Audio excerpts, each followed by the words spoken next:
The rain tasted like iron and despair. Mira stumbled through the forest, her bare feet slipping against mud that squelched and pulled at her like hands reaching from the earth itself. Each step sent fire shooting through her ribs where they'd kicked her 3 times, maybe 4. She'd lost count after the second boot connected with bone. Her dress, if it could still be called that, hung in tatters around her thighs, soaked through and clinging to skin that had gone pale and cold hours ago. She couldn't remember when she'd started running, only that she had to keep moving. Behind her, the howls rose again, threading through the darkness like needles through flesh. They weren't hunting her. Not really. They were making sure she left. Making sure the unwanted Omega understood that this time, there would be no crawling back to the pack house, no begging at the kitchen door for scraps, no sleeping in the shed behind the training grounds where at least the roof didn't leak quite as much as everywhere else they'd allowed her to exist. The rejection ceremony had been final. Myra's throat closed around a sound that might have been a laugh or a sob, she couldn't tell anymore. Rejection ceremony. As if she'd been something worth having in the first place. As if any of them had ever looked at her and seen anything other than a mistake, a weight, a reminder of something they all wanted to forget. "You don't even smell like Pac," Darius had said, standing at the center of the ceremonial circle with his arms crossed and his face carved from stone. He was supposed to be her alpha, but he'd said the words like he was discussing spoiled meat. "You never have. Your scent is wrong. Faded. Like something dying." The others had agreed. 50 pairs of eyes, all reflecting firelight and certainty, all focused on her as she knelt in the dirt with her head bowed, because that's what Omegas did. They submitted. They accepted. They didn't fight back even when the truth was so loud inside them it felt like screaming. But Mira hadn't screamed. She'd learned that lesson young. She'd only asked one question: "Where am I supposed to go?" Darius had smiled then. It wasn't kind. "Does it matter?" The forest thickened around her now, branches whipping across her face and arms, drawing thin lines of blood that mixed with rain and disappeared into the fabric at her shoulders. Her wolf, that distant, fractured thing that lived somewhere beneath her ribs, but never quite surfaced the way it should, whimpered and pressed against her consciousness like a child hiding behind a mother's skirts. Useless. They'd called her wolf useless too. Because it wouldn't come forward.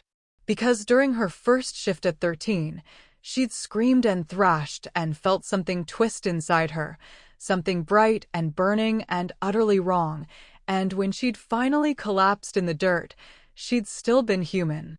Just a girl with silver eyes that glowed too bright and a scent that made the elders exchange glances and whisper words like abomination and cursed bloodline, and perhaps we should have dealt with this when she was a child. But they hadn't dealt with it. They'd kept her. Kept her small and afraid and useful in the way that broken things are useful, as examples, as warnings, as proof that some wolves simply aren't meant to survive. Myra's foot caught on a root, and she went down hard, palms scraping against stone, her chin cracking against the ground with enough force to make her vision white out for 3 long seconds. When it came back, she was on her side, curled into herself, chest heaving, rain pounding against her back like fists. "Get up." The voice in her head sounded like her own, but smaller. Younger.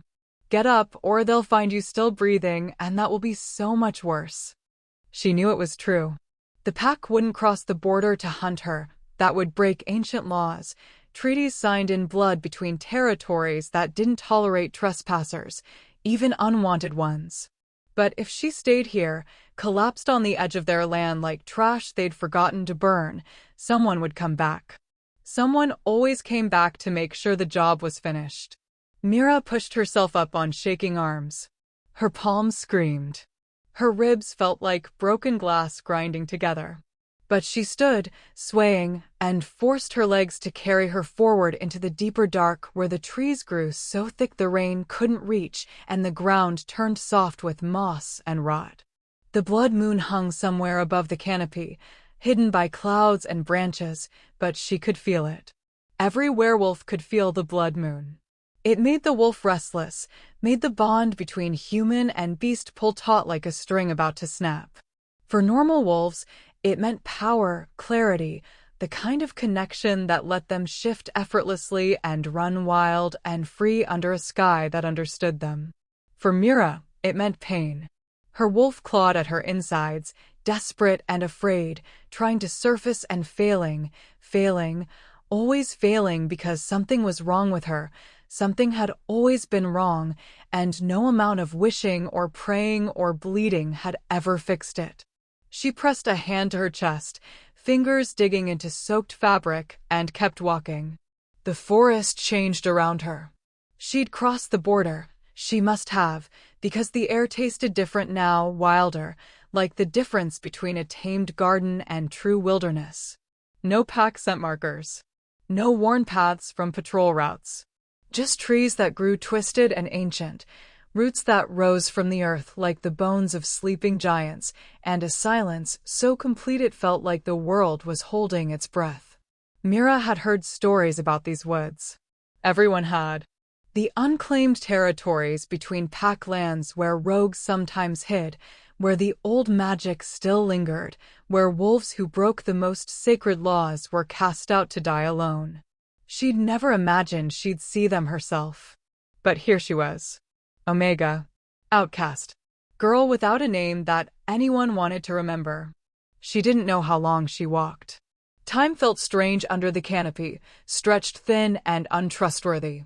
Her body moved on instinct, choosing paths that felt slightly less hostile, avoiding thorns that grew thick as fences, stepping over streams that ran black and cold. Her mind drifted, untethered, cycling through memories she wished she could forget. Her mother's face, pale and drawn, the day she died giving birth to a child who shouldn't have existed. Her father, who'd looked at Mira once, just once, with something like horror before he'd walked away and never acknowledged her again. The other Omega children who'd learned quickly not to play with her because their parents said her wrongness might be catching. Darius, standing over her when she was 15, his hand fisted in her hair, his voice calm as winter, "You will never be good enough. Do you understand? You exist because we allow it. Remember that." She'd remembered. Every single day. Myra's legs buckled without warning. She hit the ground and didn't bother trying to get up this time. Her body had nothing left to give. The cold soaked into her bones, the kind of cold that made sleep feel warm and welcoming, and she thought, with a strange sort of clarity, that this was probably how it ended. Not with a fight. Not with fire or fury or any of the dramatic things the stories promised. Just a girl, alone, too tired to keep pretending it mattered whether she lived or died. Her eyes drifted closed. The rain had stopped, she realized. Or maybe she'd gone so numb she couldn't feel it anymore. Her heartbeat slowed in her chest, each thump weaker than the last, like something winding down, a clock running out of time. Her wolf whimpered once, soft and broken, and then went silent. And in that silence, Mira felt something she'd never felt before. A pull. Not physical. Deeper than that. It started in her chest, right beneath her sternum, and spread outward like light through water, warm, insistent, alive in a way that made her dying body suddenly remember what it felt like to want to stay. Her eyes snapped open. The forest had changed again. Or maybe she was hallucinating. The trees around her glowed, their bark traced with veins of silver light that pulsed like a heartbeat, no, like two heartbeats, one fading and one strong, sinking slowly in the dark. The moss beneath her cheek shimmered, and when she tried to move her hand, she saw her own skin was glowing too, faint and flickering, like embers about to go out. What is this? Her wolf stirred, pressing against her consciousness with sudden urgency, not whimpering anymore but alert, focused on something Mira couldn't see. Then she heard it. Footsteps. Heavy. Deliberate. Moving through the forest with the kind of confidence that said whoever, whatever, was coming didn't fear these woods. Didn't fear anything. Myra's instinct screamed at her to hide, to run, to do anything except lie here helpless and exposed. But her body wouldn't cooperate. She managed to roll onto her back, managed to lift her head just enough to see the shape emerging from between the trees, and her breath caught in her throat so hard it hurt. He was massive. Not in the way of bulk, but in presence, the kind of size that made the space around him feel smaller, compressed, like reality bent slightly just to accommodate him. Tall, easily 6.5 feet, with shoulders that spoke of violence barely contained and hands that could break bone without effort. He wore dark clothes that seemed to absorb the silver light instead of reflecting it and his face. Myra's vision swam, but she caught glimpses: sharp jawline, mouth set in a grim line, eyes that gleamed amber in the darkness, brighter than any wolf's eyes should gleam, bright enough to make her wolf press forward despite everything. Drawn to something in that gaze that felt older than the forest itself. He stopped 10 feet away, his head tilted slightly, and she realized he was staring at her with an expression she couldn't read. Shock, maybe. Or recognition. When he spoke, his voice rolled through the clearing like distant thunder, low, rough, edged with something that made her spine arch involuntarily. "I've been looking for you." Mira blinked, confusion cutting through the fog in her mind. That didn't make sense. No one looked for her. No one ever had. She tried to speak, but her voice came out as barely a whisper, cracked and raw. "You have the wrong person." He moved then, crossing the distance between them in 3 long strides, and suddenly he was kneeling beside her, close enough that she could see details: the scar that cut through his left eyebrow, the tension in his jaw, the way his pupils dilated when he breathed in her scent. His hand hovered over her shoulder like he wanted to touch, but wasn't sure he should. "No," he said, and there was absolute certainty in the word. "I don't." His eyes swept over her, the torn dress, the bruises blooming dark against pale skin, the cuts on her palms and knees, the way she shook despite the warmth radiating from him like he carried his own personal sun. Something dangerous flickered across his face. Rage, maybe, banked and controlled, but present enough to make the air around them feel charged. "Who did this to you?" Each word came out precise, measured, like he was holding himself back from violence through sheer force of will. Myra's laugh came out broken. "Does it matter?" His jaw clenched. "It matters." She didn't understand. Didn't understand who he was, or why he cared, or why her wolf had stopped cowering and started pushing forward with a desperation that felt like drowning and breathing at the same time. The pull in her chest had become a living thing, wrapping around her ribs, reaching toward him like he was gravity, and she'd been falling her whole life without knowing it. "I don't." She struggled to focus, to think through the exhaustion and pain. "I don't know you." Something shifted in his expression, pain, maybe, or something older than that. He reached into his coat and pulled out a flask, unscrewing the cap with one hand while the other finally, carefully, touched her shoulder. The contact sent electricity racing down her arm. "Drink," he said, tilting the flask toward her lips. "I can't. You're dying." His voice dropped even lower, and for the first time she heard the fear underneath the control. "Please. Drink." The please broke something in her. No one had ever said please to Mira. She parted her lips and let him tip the flask, and liquid fire poured down her throat, not alcohol, but something else, something that tasted like earth and moonlight and power. It burned through her chest and spread into her limbs, pushing back the cold, forcing her heart to beat stronger, dragging her back from the edge she'd been ready to fall over. She gasped, jerking upright, and his hand moved to her back to steady her, solid and warm through the wet fabric of her dress. "There," he murmured, watching her with those 2 bright eyes. "Stay with me." Myra's mind spun.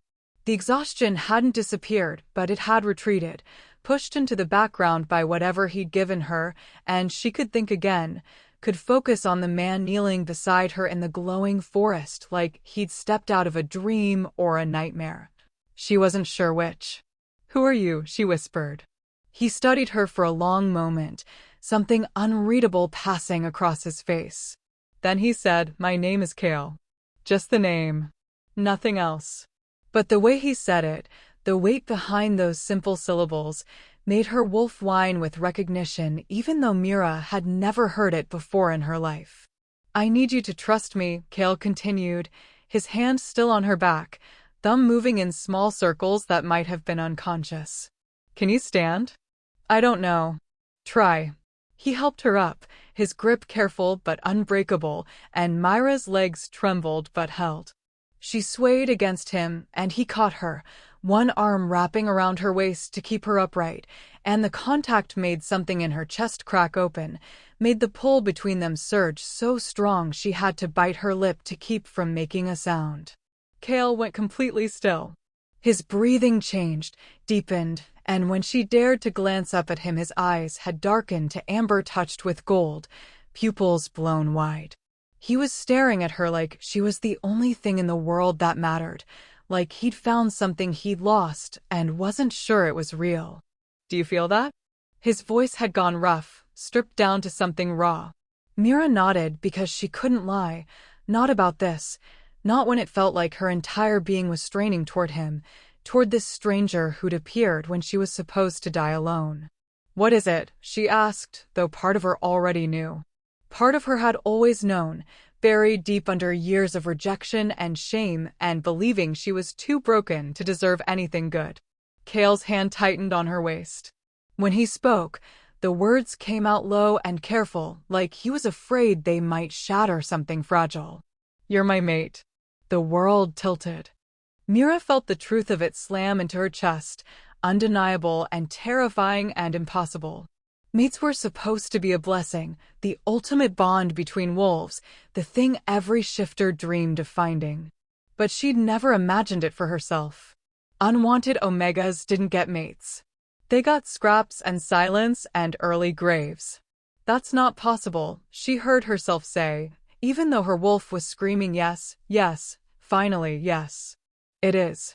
Kale's thumb moved against her side, barely a touch, but she felt it everywhere. I felt you dying.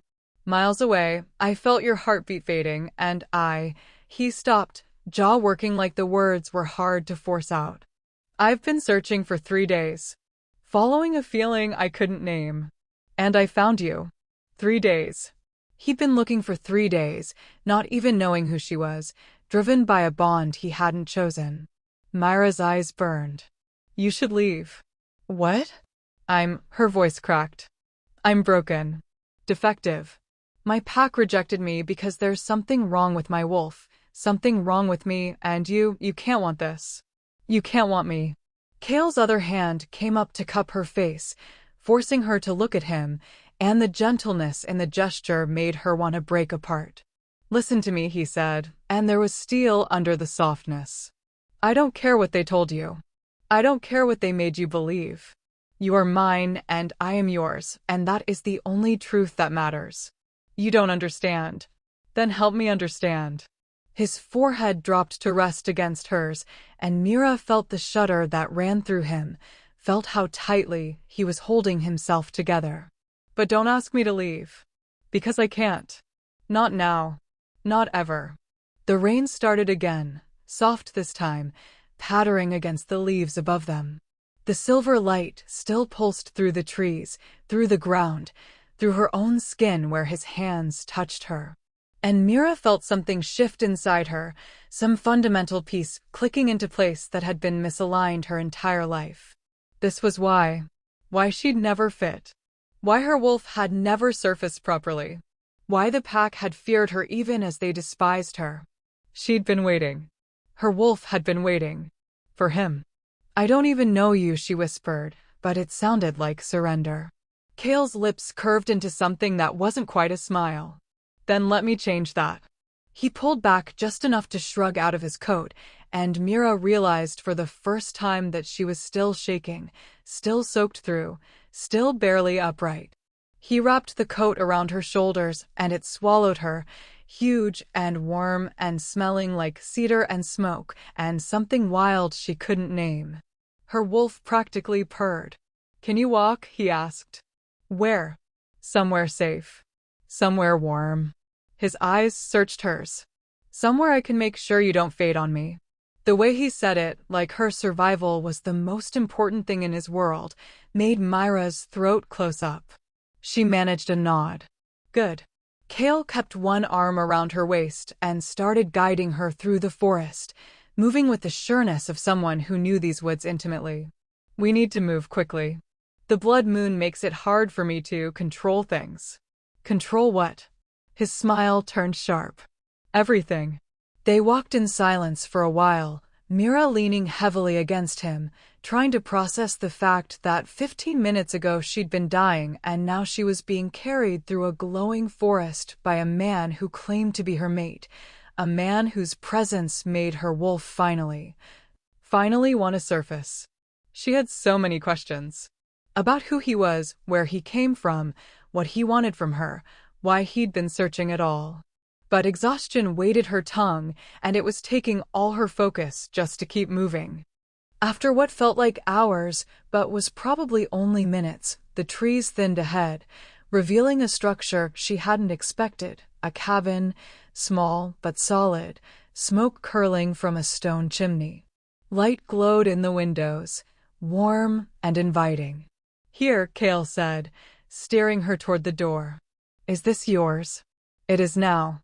He pushed the door open and warmth rushed out to meet them, blessed and overwhelming. Mira stumbled inside and nearly collapsed right there on the threshold, but Kale caught her, lifting her into his arms like she weighed nothing, carrying her toward the fire that crackled in the hearth. He set her down carefully on a pile of furs and blankets, then knelt in front of her, brushing wet hair away from her face with fingers that trembled slightly. "You need to get out of those wet clothes," he said, his voice rough. "I'll find you something dry." Mira nodded, too tired to be embarrassed. Kale stood and disappeared through a doorway, and she heard him moving around, opening drawers, muttering something under his breath. She used the moment alone to look around. The cabin was sparse, but well-maintained. One room with the hearth dominating one wall, a bed in the corner, a small table, shelves lined with supplies. It felt temporary, like a place someone might use for hunting trips or hiding from the world. She wondered which one applied to Kale. He returned with a shirt that would be enormous on her and a blanket, his eyes carefully averted as he set them beside her. "I'll turn around. Tell me when you're done."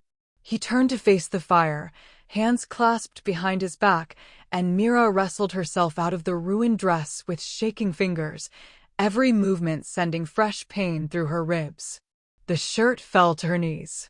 She wrapped the blanket around herself and said, "Okay." Kale turned back, his eyes sweeping over her once, cataloging damage with a look that made his jaw tighten. Then he moved to a small chest and pulled out a tin, bringing it back to her. "This will help with the bruises," he said, kneeling again. "May I?" Mira nodded, not trusting her voice. He opened the tin, some kind of salve that smelled like mint and something medicinal, and started carefully applying it to the visible injuries, his touch so gentle she wanted to cry. No one had ever touched her like this. Like she was something precious. Like she mattered. "Why were you out there?"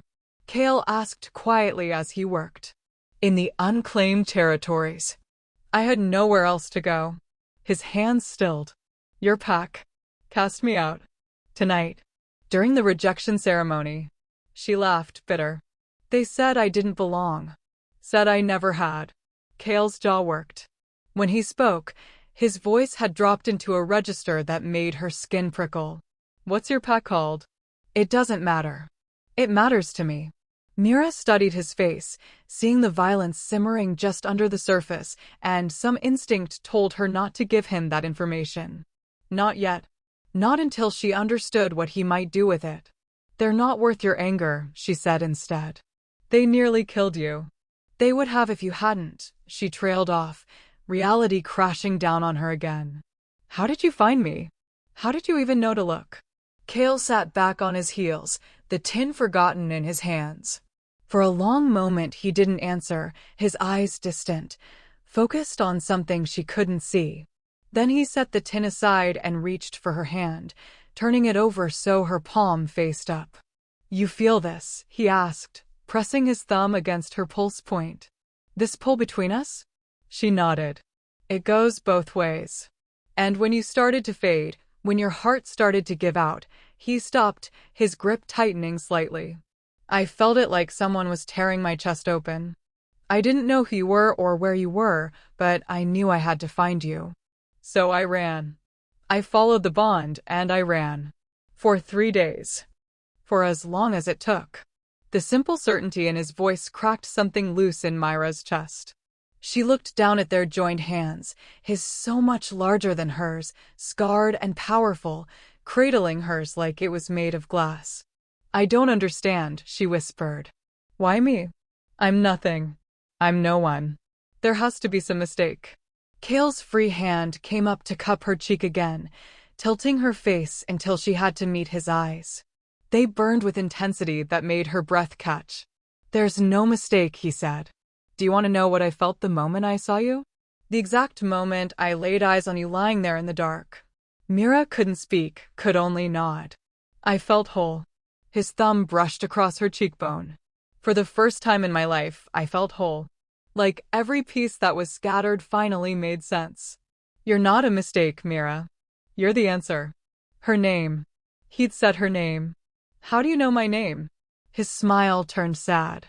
"Because the bond told me. The second I got close enough, I heard it. Mira.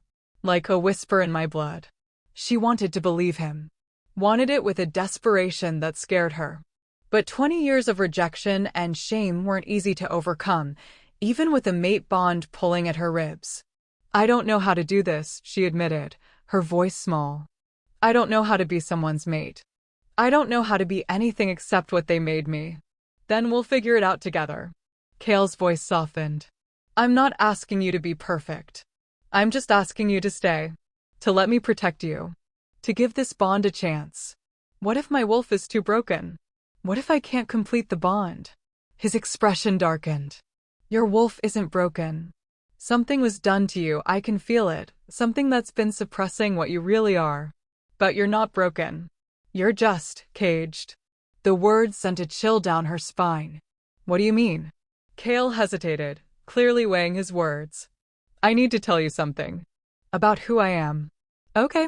He stood, pacing to the window, his shoulders tense. When he turned back, his eyes had shifted fully to Wolf, amber and ancient and utterly inhuman. "I'm not just a shifter, Mira. I'm the Alpha King.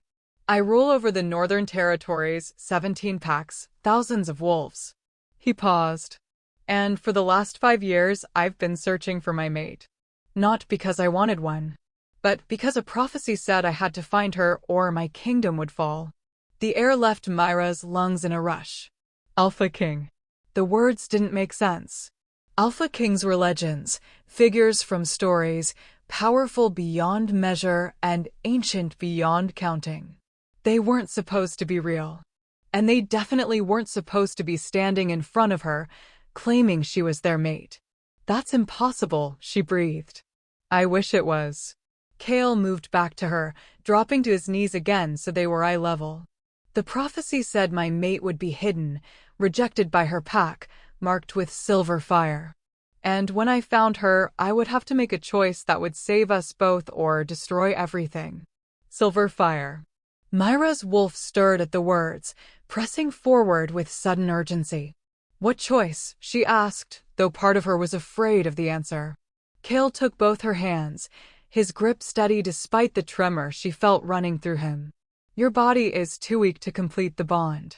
If we try, you'll die. I can feel it. The bond is trying to anchor itself, but there's nothing for it to hold on to. You're too close to fading.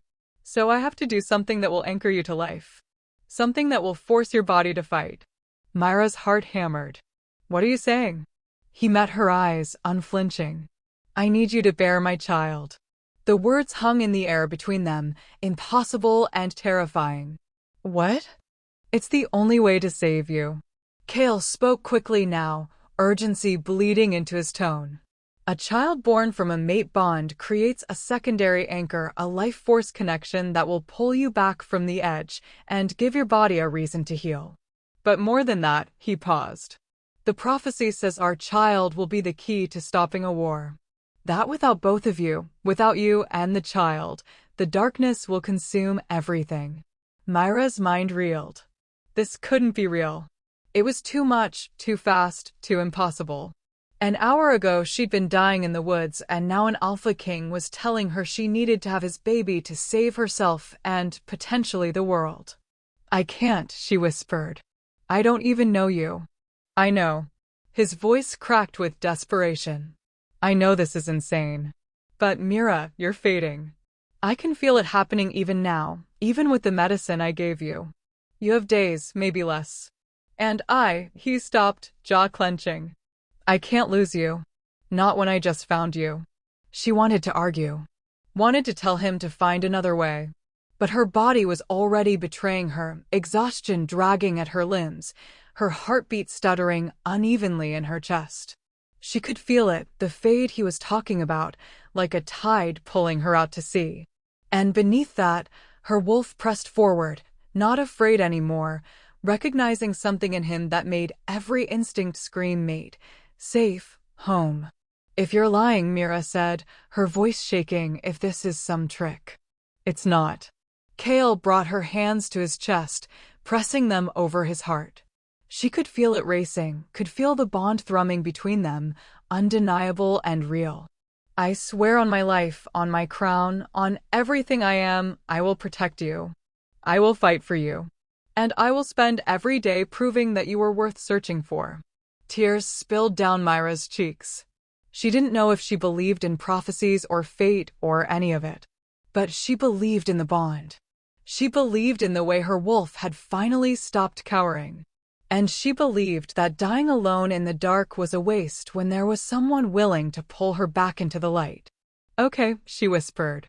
Kale's eyes widened. Okay, I'll try. She swallowed hard. I'll do what you're asking. The relief that flooded his face was so intense it almost hurt to look at. He pulled her into his arms, careful of her injuries, and held her like she was the most precious thing in the world. Thank you, he breathed against her hair. Thank you. Mira closed her eyes and let herself be held, let herself feel safe for the first time in her life, even though she knew this was just the beginning. Because outside this cabin, a kingdom waited. A prophecy demanded fulfillment. And somewhere in the dark, the people who'd rejected her would eventually realize what they'd thrown away. But right now, wrapped in the arms of an Alpha King who'd run for 3 days to find her, Mira let herself believe that maybe, just maybe, she wasn't as broken as they'd always said. Maybe she'd just been waiting for someone strong enough to see past the cracks. And maybe, just maybe, this was the start of something that would burn brighter than silver fire. If you're hooked and want to see what happens when Mira enters the royal court that despises her, when her power starts to awaken, when the prophecy reveals its true cost, then subscribe to Cynthia Shifter Romance. Because this story is just beginning, and trust me, you don't want to miss what comes next. The cabin felt smaller with him in it. Not because of his size, though Kale was massive enough to make the space seem built for children. But because of the way he moved, careful, controlled, like every muscle was coiled tight and ready to spring. He paced between the hearth and the window, his silhouette cutting sharp lines against the firelight, and Mira watched him from her nest of blankets with a confusion that bordered on panic. This was her mate. The words still didn't feel real. Mate.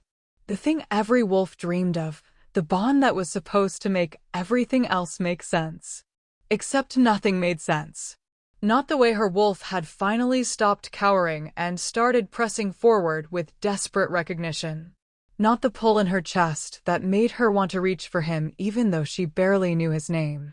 And definitely not the fact that an Alpha King, an actual Alpha King, had spent 3 days tracking her down like she was something worth finding. Kale stopped at the window, his hand braced against the frame, staring out into the darkness. The firelight caught the tension in his shoulders, the rigid set of his spine, and Mira realized he was fighting something. Fighting himself, maybe. Fighting the bond that demanded he close the distance between them and claim what was his. But he didn't move toward her. He stayed at the window, breathing carefully, and when he finally spoke, his voice was rougher than before. I need to be honest with you about something. Mira pulled the blanket tighter around herself. Okay. This bond, he stopped, jaw clenching. It's not just strong. It's violent. I can feel you in my blood, Mira. Every breath you take, every time your heart skips, I feel it. And right now, my wolf is demanding I complete the bond. It doesn't care that you're hurt or scared or that we just met. It only knows you're mine and I haven't claimed you yet. The raw honesty in his words sent heat flooding through her despite everything. She could feel it too, the pull, the demand, the way her body wanted to close the space between them even though her mind was still spinning. But you're not going to, she said quietly. It wasn't a question. No, he turned to face her, and his eyes were pure wolf now, glowing amber in the dim light. Because I'm not an animal. I'm a man who can control himself, even when every instinct is screaming at me to do otherwise. And you deserve better than being claimed by someone who can't think past the bond. Something in Myra's chest cracked open at that.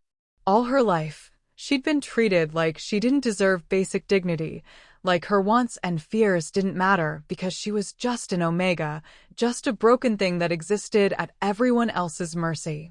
And here was the most powerful wolf in the Northern Territories, fighting his own nature to make sure she felt safe. Thank you, she whispered. Kale's expression softened slightly. He moved away from the window, crossing to the small table where he pulled out a chair and sat, deliberately putting furniture between them.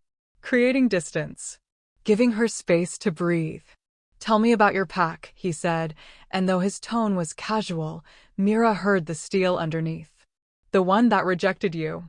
She looked down at her hands, at the salve he'd carefully applied to her scraped palms. There's not much to tell. I doubt that. They're called the Shadow Pine Pack. Small territory in the western mountains.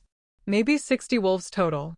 She traced a finger along one of the scratches, not quite healed. I was born there. My mother died in childbirth and my father, he couldn't look at me. Said I reminded him too much of what he'd lost. Kale said nothing, but she felt his attention sharpen, felt him listening with the kind of focus that made her want to tell him everything even though it hurt. I presented as Omega when I was 12. That should have been fine. Omegas are rare but valued, usually. They're supposed to be the heart of the pack, the ones who keep everyone connected and calm. Her laugh came up bitter. But my scent was wrong. Too faint, too strange, like it was fading even when I was right there. And then when I tried to shift for the first time. She stopped, the memory still sharp enough to cut. The ceremonial circle. The entire pack watching. The elder's voice intoning the old words while Mira knelt in the dirt and tried to summon her wolf, tried so hard she'd thought her bones would break from the effort. It wouldn't come, she continued, her voice dropping to barely a whisper. I could feel it inside me, clawing and desperate, but something was blocking it. Something was wrong. And when I finally collapsed, still human, still broken, I looked up and saw the way they were all staring at me. Like I was cursed. Like I was contagious. What happened then? Kale's voice had gone dangerously quiet. The elders convened. They argued for 3 days about what to do with me. Some wanted me exiled immediately. Others thought I should be kept under watch, studied, in case whatever was wrong with me could spread to the other young wolves. She closed her eyes. They settled on letting me stay, but only as long as I was useful. So I worked. Kitchen duty, cleaning, hauling water, anything no one else wanted to do. And I stayed quiet and small and tried not to exist too loudly. For how long? 8 years. The words hung in the air between them. 8 years of servitude, of rejection, of being treated like she was less than nothing. 8 years of watching other wolves find their mates, their purpose, their place in the pack, while she scrubbed floors and swallowed her voice and tried to convince herself that existing was enough. Kale stood abruptly, the chair scraping against the floor. He paced to the hearth and back, his hands flexing at his sides like he wanted to hit something. When he spoke, each word was carefully measured, controlled, like he was fighting to keep from roaring. They kept you as a slave. For 8 years. Because you couldn't shift. I wasn't a slave. What else would you call it? His eyes flashed. You worked without status, without protection, without hope of anything better. They took a child who'd lost her mother and broken her until she believed she deserved it. That's not pack, Mira. That's cruelty. The validation in his words made her throat close up. She'd never let herself think of it that way, never let herself be angry, because anger was dangerous. Anger got Omegas punished. But hearing him say it, hearing the fury in his voice on her behalf, made something inside her shift. The rejection ceremony was supposed to be my release, she said softly. They told me I could leave, start over somewhere else. But when I asked where I should go, they just laughed. Said it didn't matter because I wouldn't last a week on my own anyway. Kale's jaw clenched so hard she heard his teeth grind. He turned away, gripping the mantle above the hearth, and for a long moment the only sound was the crackle of the fire and his carefully controlled breathing.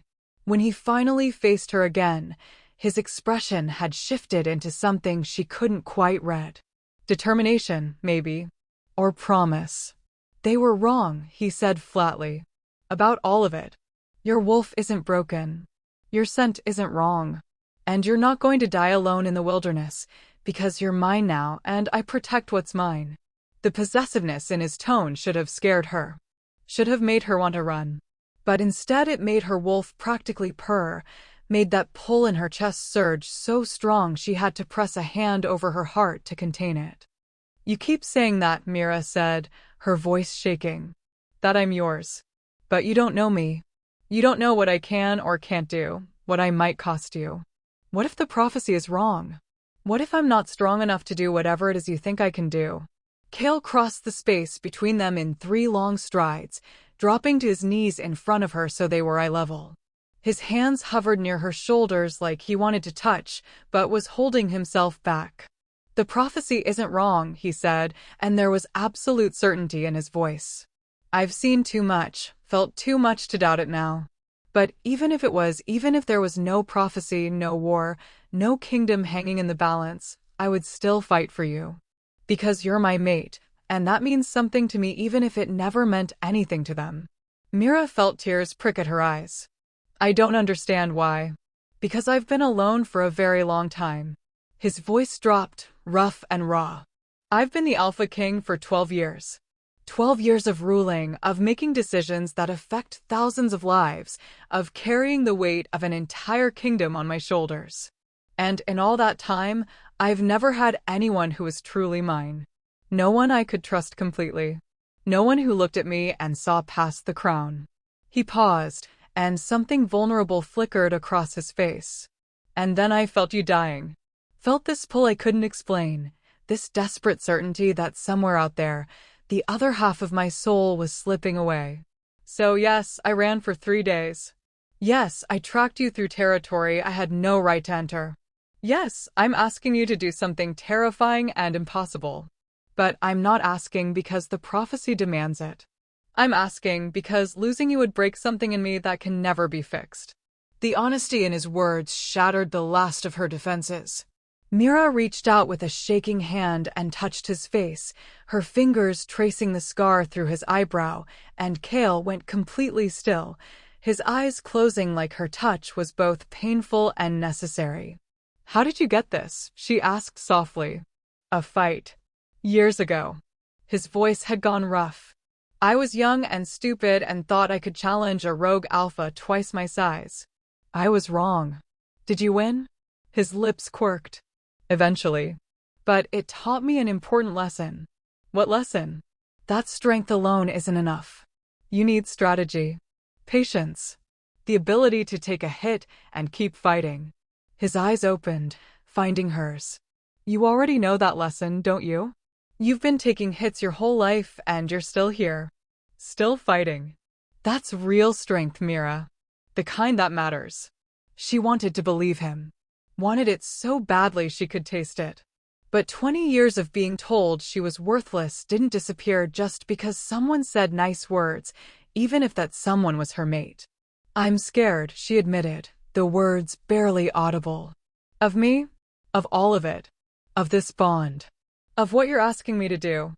Of going to your kingdom and facing people who will hate me the same way my pack did. Her hand dropped from his face. I don't know how to be what you need. Kale caught her hand before it could fall completely, holding it gently between both of his. Then let me tell you what I need. I need you alive. I need you safe. I need you to stop looking at yourself the way they taught you to look at yourself and start seeing what I see. What do you see? His thumb traced circles on her palm, the touch sending electricity up her arm. I see someone who survived 20 years of cruelty and didn't let it make her cruel.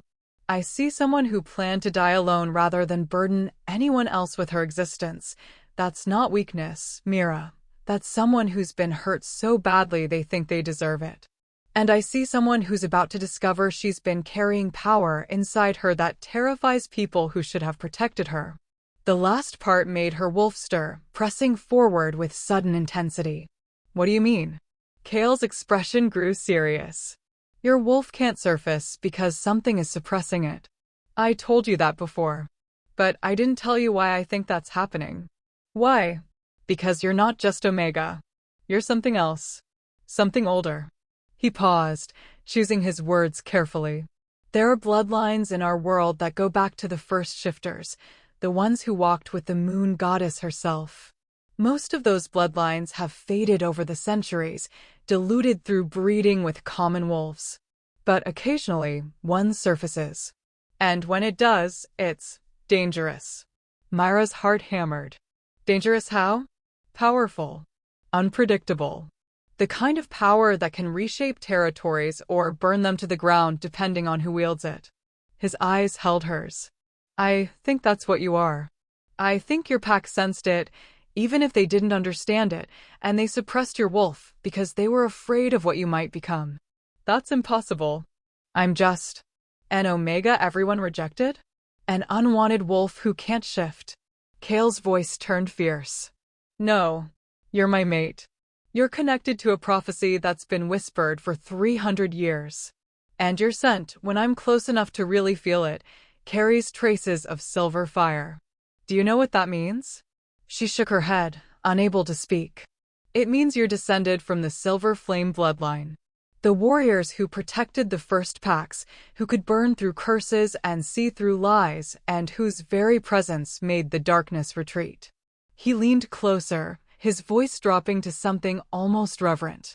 They haven't been seen in over 2 centuries. Most people think they're extinct. But you're not extinct, Mira. You're just hidden. Caged. And the child we create together will be the key to unlocking what you really are. The information crashed over her in waves, too much to process, too impossible to believe. Silver flame bloodline. Ancient warriors. Power that could reshape territories. It sounded like a story, like something from the old tales elders told to scare young wolves into behaving. But her wolf believed it. She could feel her wolf pressing forward with recognition, with hunger, with a desperation that said, yes, yes, this is what we've been waiting for. I don't feel powerful, Mira whispered. Because you've been starved and beaten and told you're nothing for 20 years. But that ends now. Kale's hands tightened on hers. I'm going to feed you. Protect you.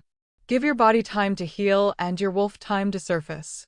And when you're strong enough, when the child has anchored your life force and the bond is complete, you're going to discover exactly how powerful you really are. And if I can't? If the child doesn't anchor me, if my wolf still won't come.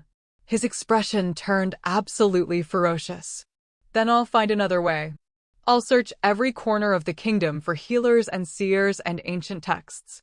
I'll make deals with beings I'd rather avoid. I'll tear apart the fabric of reality itself if that's what it takes. But I will not let you fade. Do you understand me? I will not lose you. The vow in his words made something in Myra's chest unfurl, some tiny seed of hope she'd buried so deep she'd forgotten it existed. She looked at him, this massive, powerful alpha king who'd tracked her for 3 days, who spoke of prophecies and ancient bloodlines like they were simple facts, who looked at her like she was precious instead of disposable. And she made a decision. "Okay," she said softly. "I'll try. I'll do what you're asking. I'll go to your kingdom and she swallowed hard. I'll bear your child.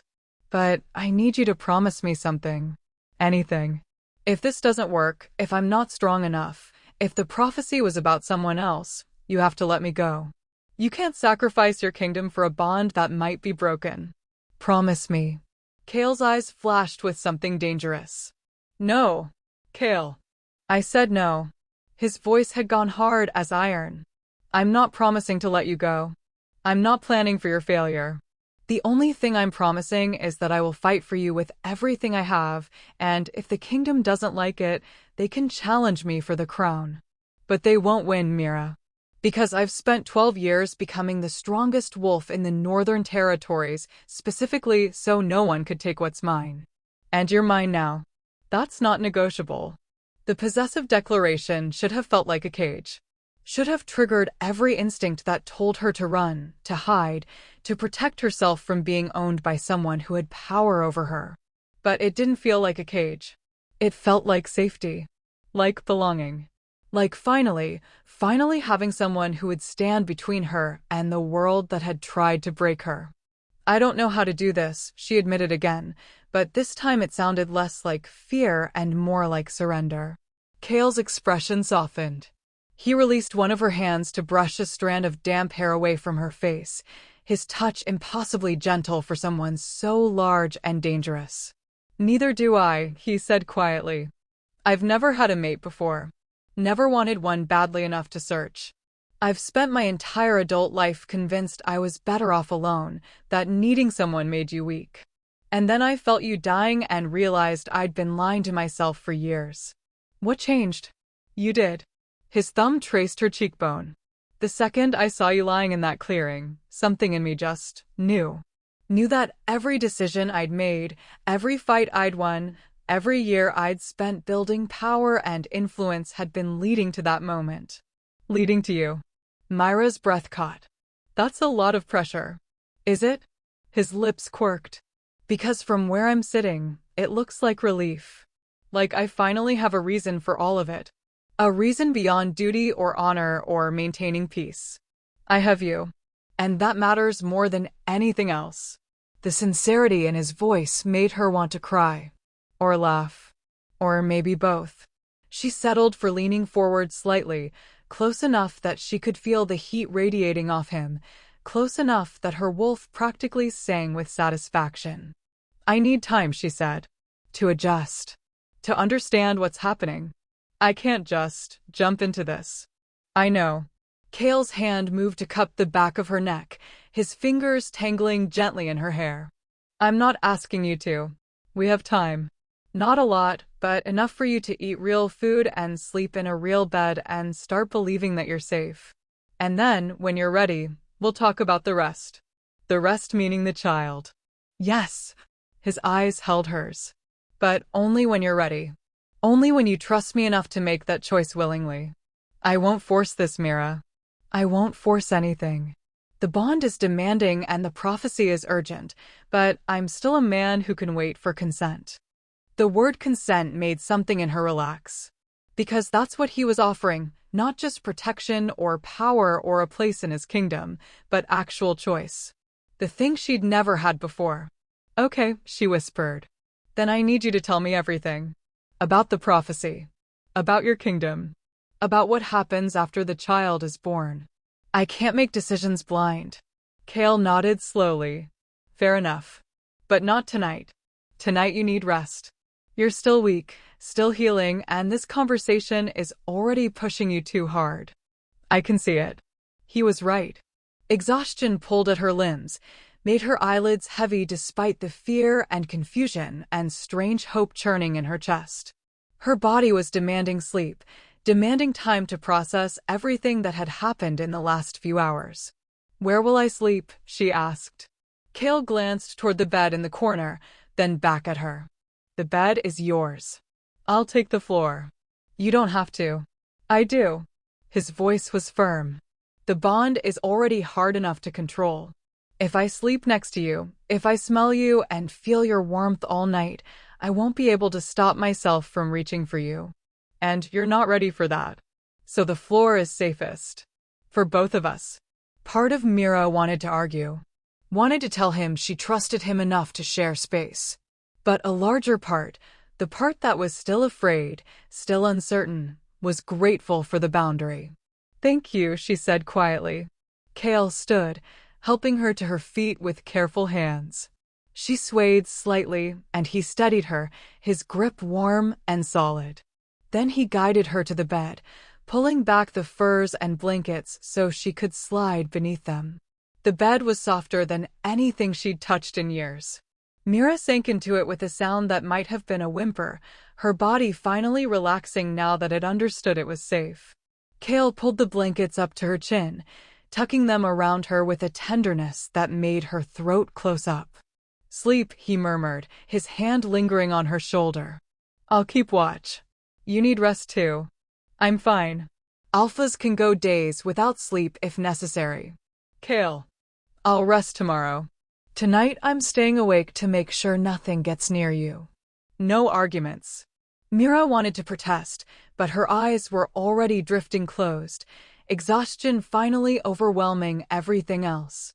The last thing she felt before sleep claimed her was Cale's hand smoothing her hair back from her face, gentle and reverent. And the last thing she heard was his voice, so quiet she almost missed it. "I've got you now. You're safe. I promise." She believed him. Mira dreamed of fire. Not the warm, comforting kind that crackled in hearths and kept the cold at bay. This fire was alive, sentient, burning silver-white like moonlight given teeth.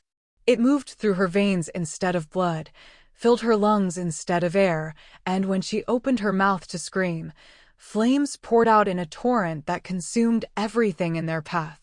The Shadow Pine Pack stood in a circle around her, their faces twisted with fear and disgust. Darius pointed at her with a hand that trembled, his voice booming across the clearing.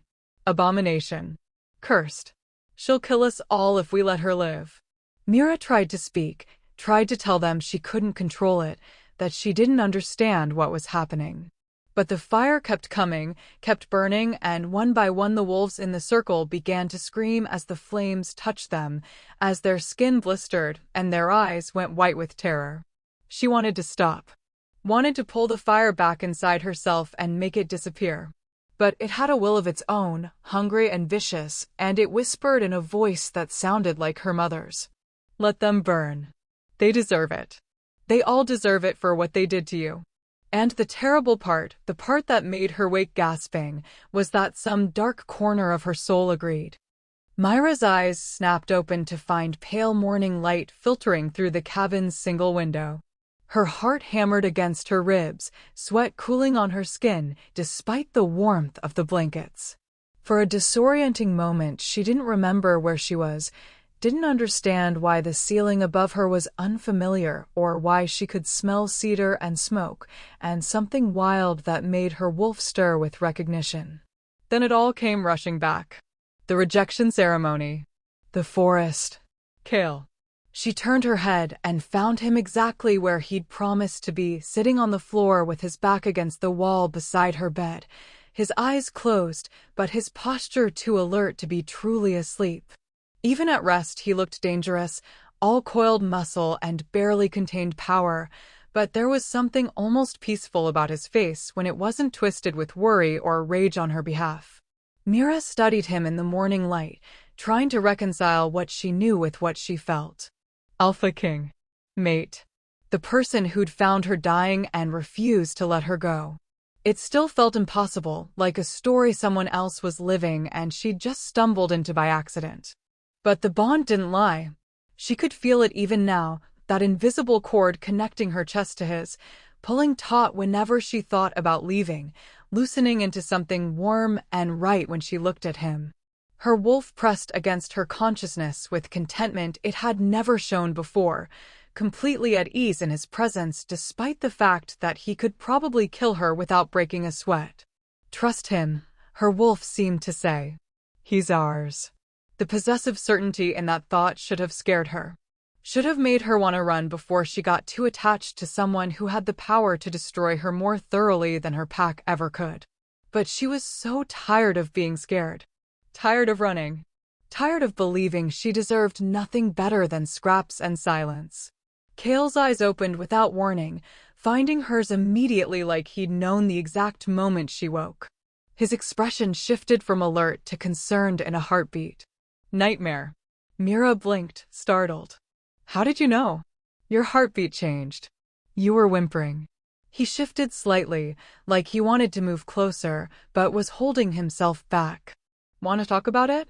She shook her head, not ready to examine the dream or what it meant that part of her had wanted to let the fire burn. Instead, she pushed herself upright, wincing as her ribs protested the movement. The pain was better than yesterday. The salve he'd applied had worked wonders, but her body still carried the evidence of what her pack had done. Kale stood in one fluid motion, crossing to a small chest in the corner. "I need to change your bandages. Check the wounds. Make sure nothing's infected. I can do it myself. Humor me." His tone left no room for argument. He returned with clean cloth and another tin of salve, settling on the edge of the bed with careful distance between them. "Lift your shirt." Mira hesitated, then pulled up the oversized shirt he'd given her, exposing her ribs. She heard his sharp intake of breath, felt the anger rolling off him in waves as he took in the bruises that had darkened overnight, purple and black and green, spreading across her side like a twisted painting. "They kicked you. It wasn't a question." His voice had gone flat, emotionless, which somehow made it more terrifying than if he'd been shouting. "Multiple times from the pattern. While you were already down. It doesn't matter." "It matters." His hands were gentle despite the rage in his voice, carefully cleaning the worst of the scrapes before applying fresh salve. "Tell me their names. The ones who did this." "Why?" "Because I'm going to pay them a visit." Mira grabbed his wrist, stopping him mid-motion. "No. Please. I don't want you starting a war over me." Kale's eyes met hers, burning with something fierce and protective. "They attacked my mate. Left her to die in the wilderness. There are laws, Mira. Ancient laws that protect mates from pack violence. What they did wasn't just cruel, it was treason against the oldest codes our people have. I wasn't anyone's mate when they did it. Doesn't matter. You were born to be mine, which means you were always under my protection even if neither of us knew it yet." His jaw clenched. "But I'll respect your wishes. For now. I won't march into their territory and rip them apart. But if they ever come near you again, if they so much as speak your name, I will show them exactly what happens when you hurt what belongs to me." The vow in his words made her shiver. She released his wrist and let him finish tending her wounds, trying to process the fact that someone was willing to fight for her. That someone considered her worth protecting. "Tell me about your mother," Kale said quietly as he worked, his touch featherlight across her bruised skin. "You said she died giving birth to you." Myra's throat tightened. "I don't remember her. I was hours old when she died. But you know her name. Celeste." The name felt sacred on her tongue. Heavy with grief, she'd carried her whole life for a woman she'd never known. They said she was beautiful. Kind. Everyone loved her. And then she got pregnant with me and everything went wrong. Kale's hands stilled. "Wrong how?" "The pregnancy was difficult from the start. She got weaker instead of stronger, like something was draining her from the inside. The healers tried everything, herbs, rituals, even calling in a seer from a neighboring pack. But nothing worked. By the time labor started, she was already halfway gone." Myra's voice dropped to barely a whisper. "They said she bled silver." "Silver." Kale's head snapped up, his eyes sharp. "Not red." "No. The midwife told my father it was the strangest thing she'd ever seen. Silver blood, pouring out like liquid moonlight. And when I was finally born, my eyes, she stopped, the memory too painful even though it wasn't really hers. Your eyes were silver too, Kale finished softly. She nodded. They changed to gray after a few days. But in those first hours, they glowed silver bright enough to light up the room. The midwife said it was unnatural. Said I'd killed my mother by draining her power during the pregnancy. Her hands fisted in the blankets. My father believed her. The whole pack believed her. I was the cursed child who murdered the one person everyone loved. Kale's expression had gone very still, very focused. How old were you when they told you this story? 5, maybe? Old enough to understand that I was the reason my mother was dead. Old enough to know I should feel guilty. But you were a child. An infant. You didn't choose to be born. Doesn't matter. Blame needs to go somewhere, and I was convenient. Mira pulled the shirt back down, covering the bruises. My father looked at me once, just once, the day after my mother died, and I saw it in his eyes. The wish that it had been me instead of her. He never spoke to me again. Never acknowledged me. When I presented as Omega and couldn't shift, he didn't even seem surprised. Like he'd always known I was broken. Kale's hands curled into fists on his thighs. Where is he now? Your father. Dead. Hunting accident when I was 10. He went out into the mountains alone and never came back. They found his body 3 days later, torn apart by something. Could have been rogues. Could have been a bear. No one knew for sure. She paused. I didn't cry at his funeral. I tried to, because that's what you're supposed to do when your father dies. But I couldn't feel anything except relief. That he was gone. That I'd never have to see that look in his eyes again. That doesn't make you heartless. Kale's voice was gentle. That makes you human. Or as human as we get. Mira let out a shaky breath. She'd never told anyone this story, not the full version, not the parts that made her feel like a monster for not grieving properly. But Kale listened without judgment, without horror, like every word she spoke was important even when it revealed how damaged she really was. After he died, things got worse, she continued, needing to finish now that she'd started. Because at least when he was alive, I had a claim to the pack through blood. But once he was gone, I was just an orphan no one wanted. The Alpha at the time, Darius's father, decided I could stay, but only if I earned my keep. So I started working. Kitchen duty at first, then cleaning, then whatever no one else wanted to do. How old were you? 10. Kale made a sound low in his throat that might have been a growl. They put a 10-year-old to work as pack servant. It wasn't that bad at first. The cook was kind to me. She'd sneak me extra food, let me sleep in the warm corner near the ovens instead of the shed. But then she died too, old age, natural causes, and the woman who replaced her hated me. Said I moved too slow, breathed too loud, took up too much space even though I tried to stay invisible. Mira, I'm not telling you this for pity. She met his eyes, needing him to understand. I'm telling you because you need to know what you're getting. I'm not some innocent victim who suffered nobly and came out stronger. I'm broken in ways that probably can't be fixed. I flinch when people move too fast. I apologize for existing. I don't know how to take up space or speak up for myself or any of the things a proper mate should know how to do. Kale reached out slowly, giving her time to pull away, and cupped her face with both hands.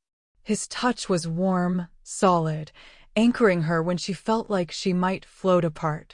Listen to me very carefully, he said, his voice low and intense. You are not broken. You are scarred. There's a difference. Broken things can't function. They're useless, discarded, done. But scars? Scars are proof you survived something that should have killed you. Scars are evidence of strength, not weakness. That's easy to say when you're not the one carrying them. His smile turned bitter. You think I'm not scarred? That being Alpha King means I'm somehow whole. He released her face and pulled his shirt over his head in one smooth motion, and Myra's breath caught. His torso was a map of violence, old scars crisscrossing his chest and abdomen in white lines, a particularly vicious one running from his collarbone to his hip, claw marks raking across his ribs that must have come close to killing him. But it wasn't just the physical scars that made her stare. It was the way he held himself, like even shirtless he was armored, protected, unwilling to let anyone see too deep. I got most of these before I was 20, Cale said quietly, running a finger along the worst of the scars.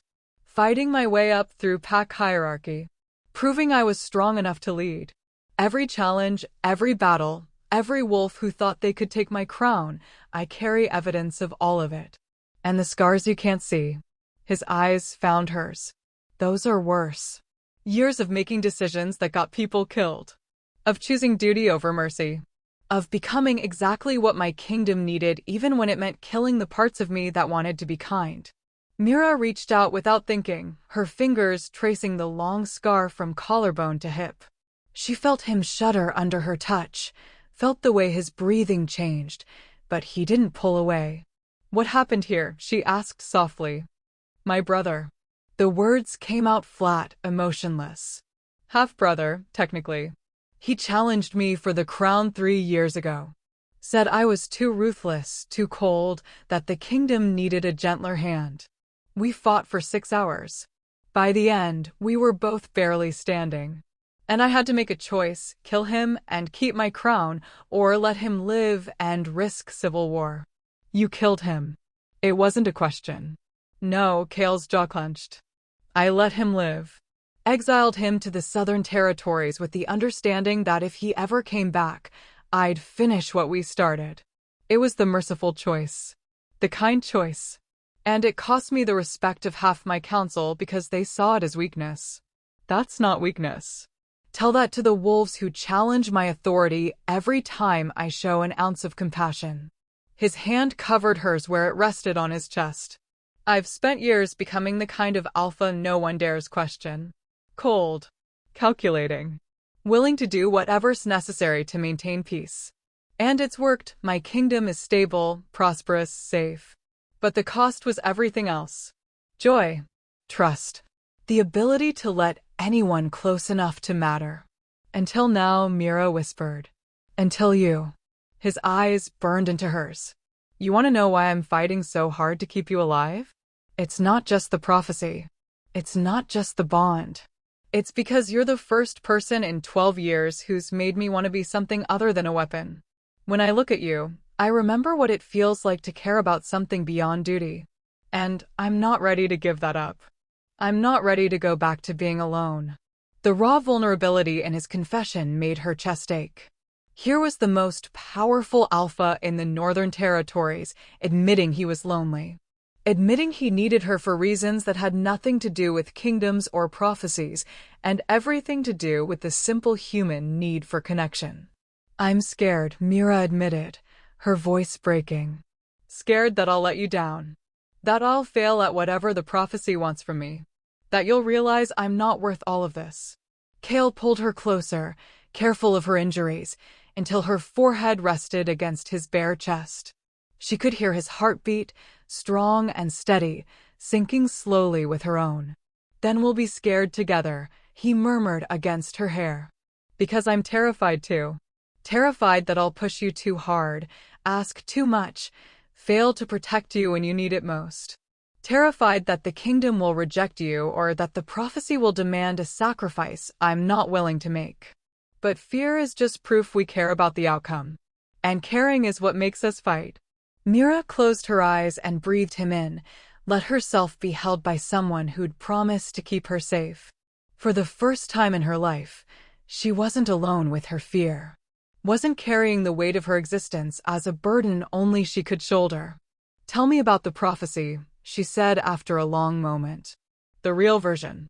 Not the condensed explanation you gave me last night." Cale tensed slightly, then pulled back enough to meet her eyes. "Are you sure? It's not a gentle story." "I'm sure." He nodded slowly, then stood and pulled his shirt back on.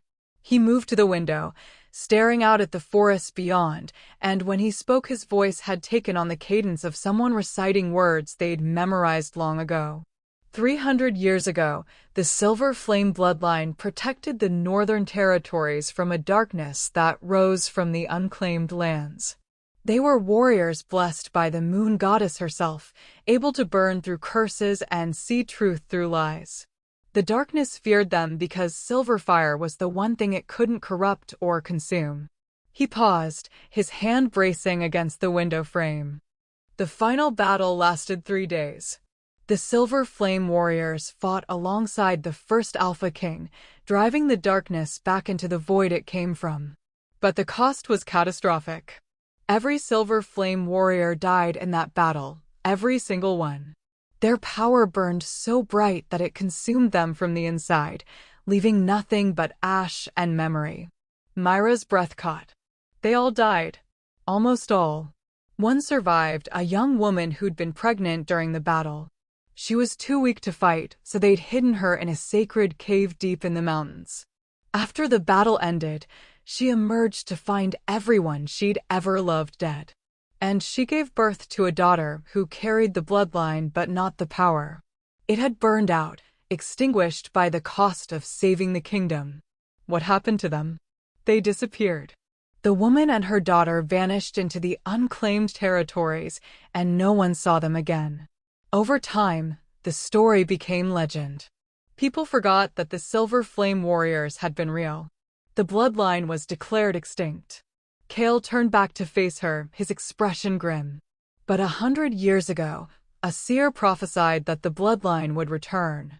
That when darkness rose again, and it would rise, she was certain a Silver Flame descendant would be born. And she would be hidden among the rejected, marked by her power even as it was suppressed. The prophecy said she would mate with an Alpha King, and together they would have a child who could wield the silver fire without being consumed by it. A child who could stand against the darkness and win. Myra's hands trembled. And you think I'm the descendant? I know you are. Cale crossed to her, kneeling in front of the bed again. Your mother bled silver. Your eyes glowed silver when you were born. Your wolf won't surface because something is suppressing power that would otherwise burn you alive from the inside. And your scent, when I'm close enough to really feel it past whatever's blocking it, carries traces of silver fire. All the signs are there, Mira. You're the one the prophecy spoke of. But I don't feel powerful. I feel broken and weak and... Because you've been starved and beaten and told you're worthless for 20 years. Because whatever suppression was put on you has been draining your strength your entire life. But that ends now. His hands found hers, gripping tight. The child we create will break the suppression. The pregnancy will force your body to access the power it's been hiding, to protect the life growing inside you. And when the child is born, you'll be what you were always meant to be, a Silver Flame warrior reborn. The weight of his words pressed down on her like a physical thing. This wasn't just about saving her life anymore. This was about saving an entire kingdom from a darkness she didn't understand, using power she'd never been able to access, all while carrying a child who was apparently destined to be some kind of prophesied savior. What if I can't? The question came out small, terrified. What if the power doesn't wake up? What if I'm just a failed descendant who can't do what the prophecy needs? Cale's expression turned fierce. Then we find another way. The prophecy is a guide, not a guarantee. It tells us what's possible, not what's certain. And if you can't access your power, if the bloodline is too diluted or the suppression too strong, then I'll fight the darkness with every resource I have. I'll rally every pack, call in every favor, make alliances with creatures most wolves won't even acknowledge exist. But I won't sacrifice you for a prophecy. Do you understand? You matter more than the kingdom. More than the crown. More than any of it. You can't mean that. I do. His voice dropped to something raw and absolute. I've been Alpha King for 12 years. 12 years of putting the kingdom first, of making choices that served the greater good even when they broke something inside me. And I'm done. You're mine, Mira. And I choose you. Even if it costs me everything else. The declaration should have felt like too much. Should have made her want to argue, to remind him of his responsibilities, to push him away before his choice destroyed him. but instead it made her feel seen in a way she'd never experienced. Like she was worth choosing, worth fighting for, worth more than the sum of her scars and failures. "I don't know how to be what you need," she whispered again, the fear still there but quieter now. "Then we'll figure it out together." Cale brought her hands to his lips, pressing a kiss to her scarred palms. "One day at a time.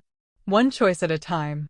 Starting with breakfast, because you need to eat, and then we'll talk about what happens next. No prophecies. No ancient bloodlines.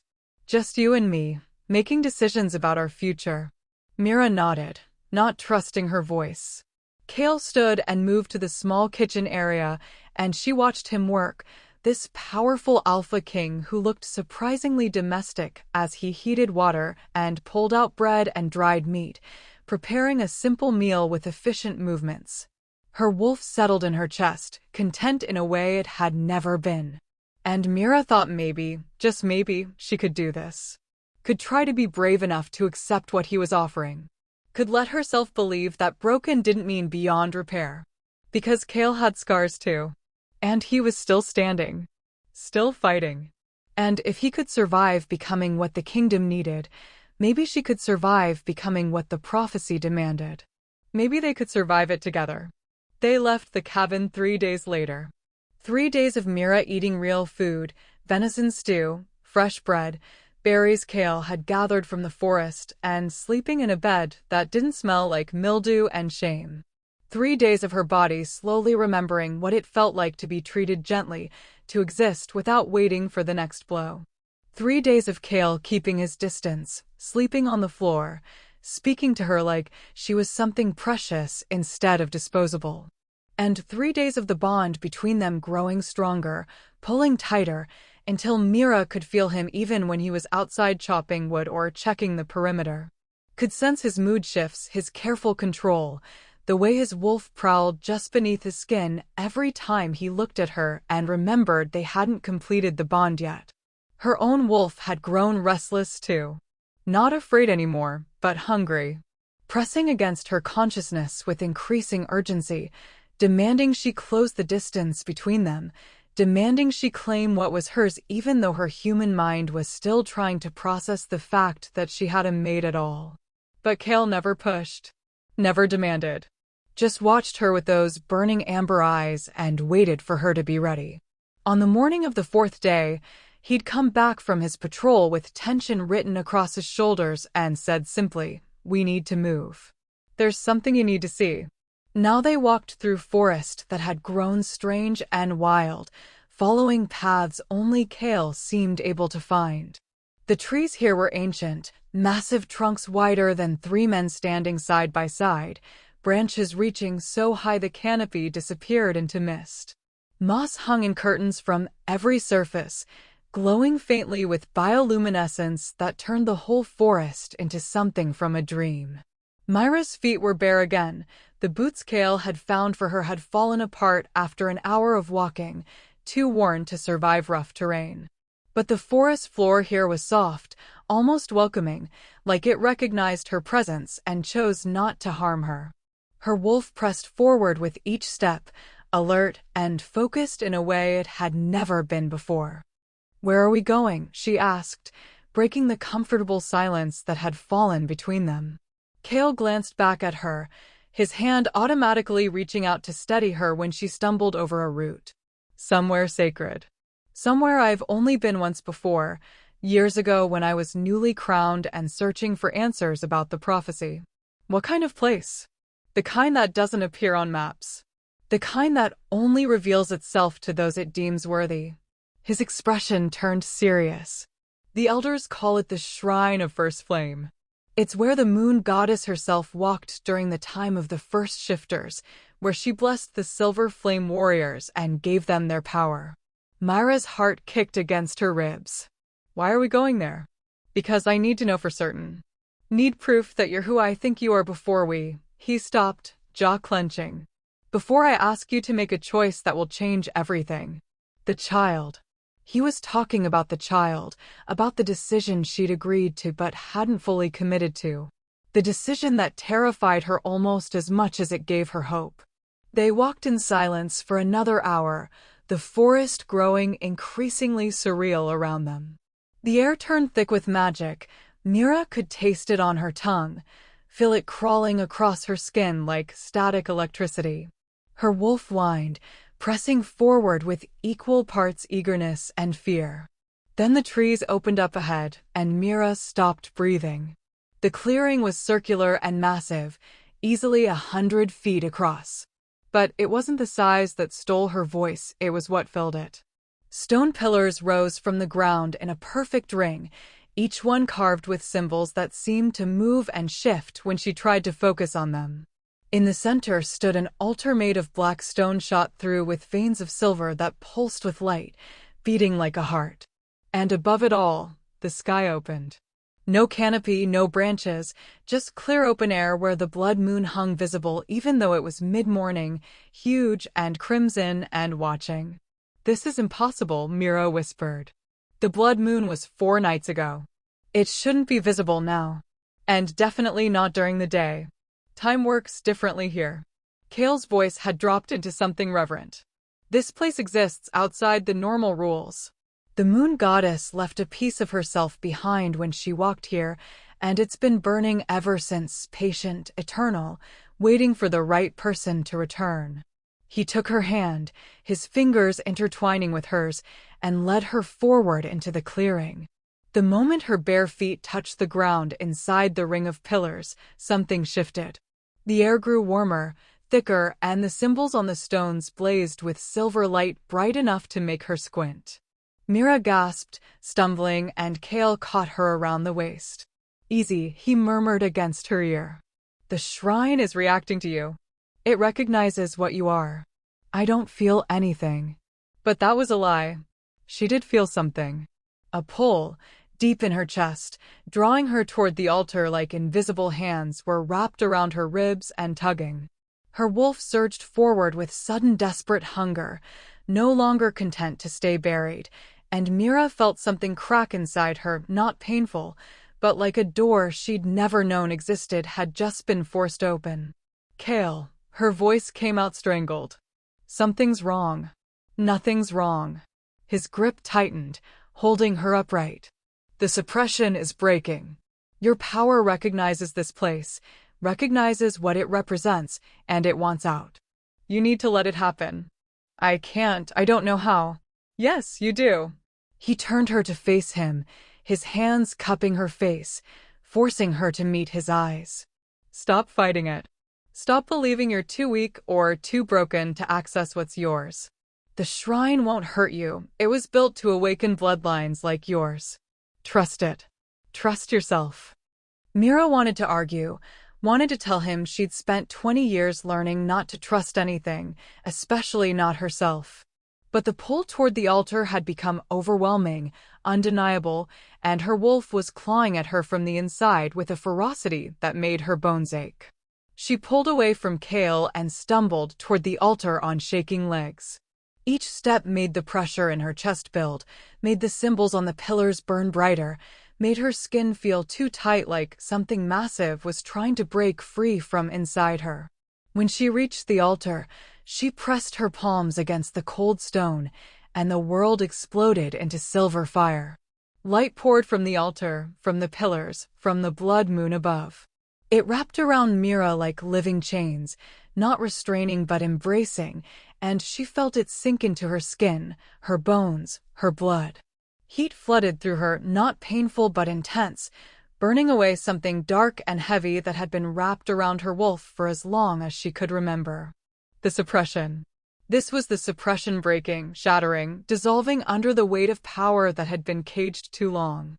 Mira threw her head back and screamed as her wolf finally surged forward without resistance.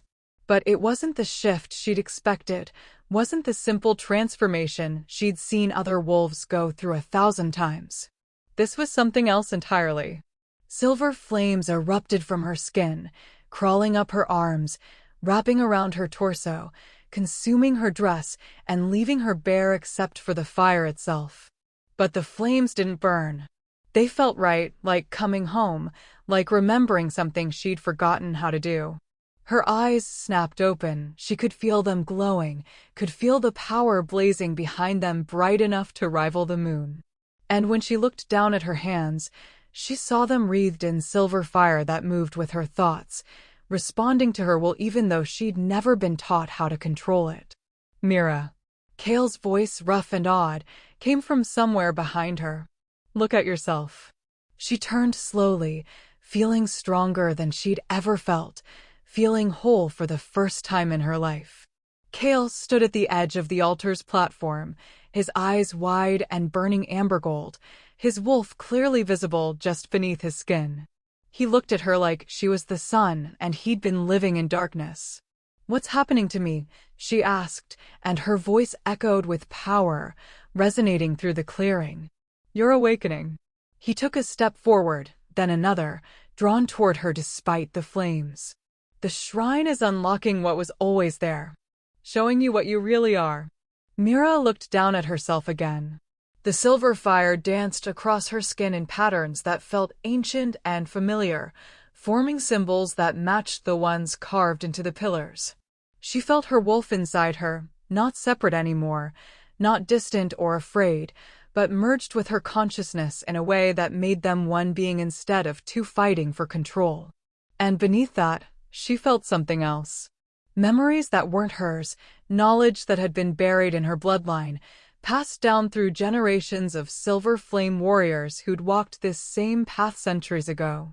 She saw them, flashes of women wreathed in fire, fighting creatures made of shadow and nightmare.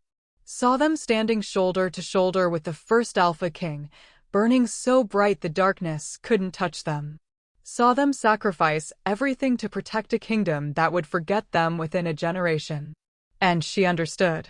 Understood why her pack had feared her. Why they'd suppressed her wolf and kept her weak and tried to break her before she could become dangerous. Because this power, this silver fire that felt like breathing, like the most natural thing in the world, was the kind of power that could reshape territories or burn them to ash, depending on who wielded it. "I remember," Mira whispered, tears streaming down her face. "I remember all of them. Every warrior who came before me. Every woman who carried this fire and fought and died to protect what they loved." Kale had reached her now, standing close enough that the silver flames licked at his skin, but didn't burn him. The bond between them blazed like a living thing, stronger than before, and she could feel his emotions as clearly as her own: awe, desire, fierce protective pride, and underneath it all, bone-deep relief that she was alive and powerful and his. "They're not gone," he said softly, reaching out to cup her face despite the fire. "They live in you. Their strength, their courage, their power, it's yours now. You're the culmination of everything they fought for." "I don't know if I can do this." The admission came out broken despite the power flooding through her. "I don't know if I'm strong enough to be what they were." "You don't have to be what they were." Kale's thumb brushed across her cheekbone, and where he touched, the flames softened, responding to his presence. "You just have to be yourself. They faced their darkness. Now you'll face yours. And you won't be alone. I'll be with you every step. I swear it." The silver fire pulsed brighter at his words, recognizing the vow, recognizing the bond between them as something sacred and unbreakable. And Mira felt something shift in the air around them, felt the shrine itself watching, waiting for what came next. Then a voice spoke, not out loud, but directly into her mind, ancient and feminine and carrying the weight of eternity. "Daughter of Flame, you have awakened, but the path is not yet complete. The darkness stirs in the places beyond light, and it knows you have returned. It will come for you. It will try to break you before you can grow strong enough to stand against it." Myra's breath caught. "Who are you?" "I am the first light, the mother of wolves. The one who blessed your ancestors and gave them fire to fight the shadows." A pause, heavy with meaning. "You carry my gift in your blood, child. But gifts come with purpose. With responsibility. With choice." "What choice?" "The prophecy speaks of a child life born from the bond between Silver Flame and Alpha King. This child will anchor your power, will give you strength to face what's coming. But the pregnancy will be difficult. Dangerous. Your body is not yet strong enough to carry both the fire and new life without consequence. Kale's hands tightened on her face. What kind of consequence? Pain. Transformation. The fire will try to consume her from the inside as it did the warriors of old. The only difference is that the child's life force will provide balance, will give her a reason to control the flames instead of being controlled by them. But the balance is delicate.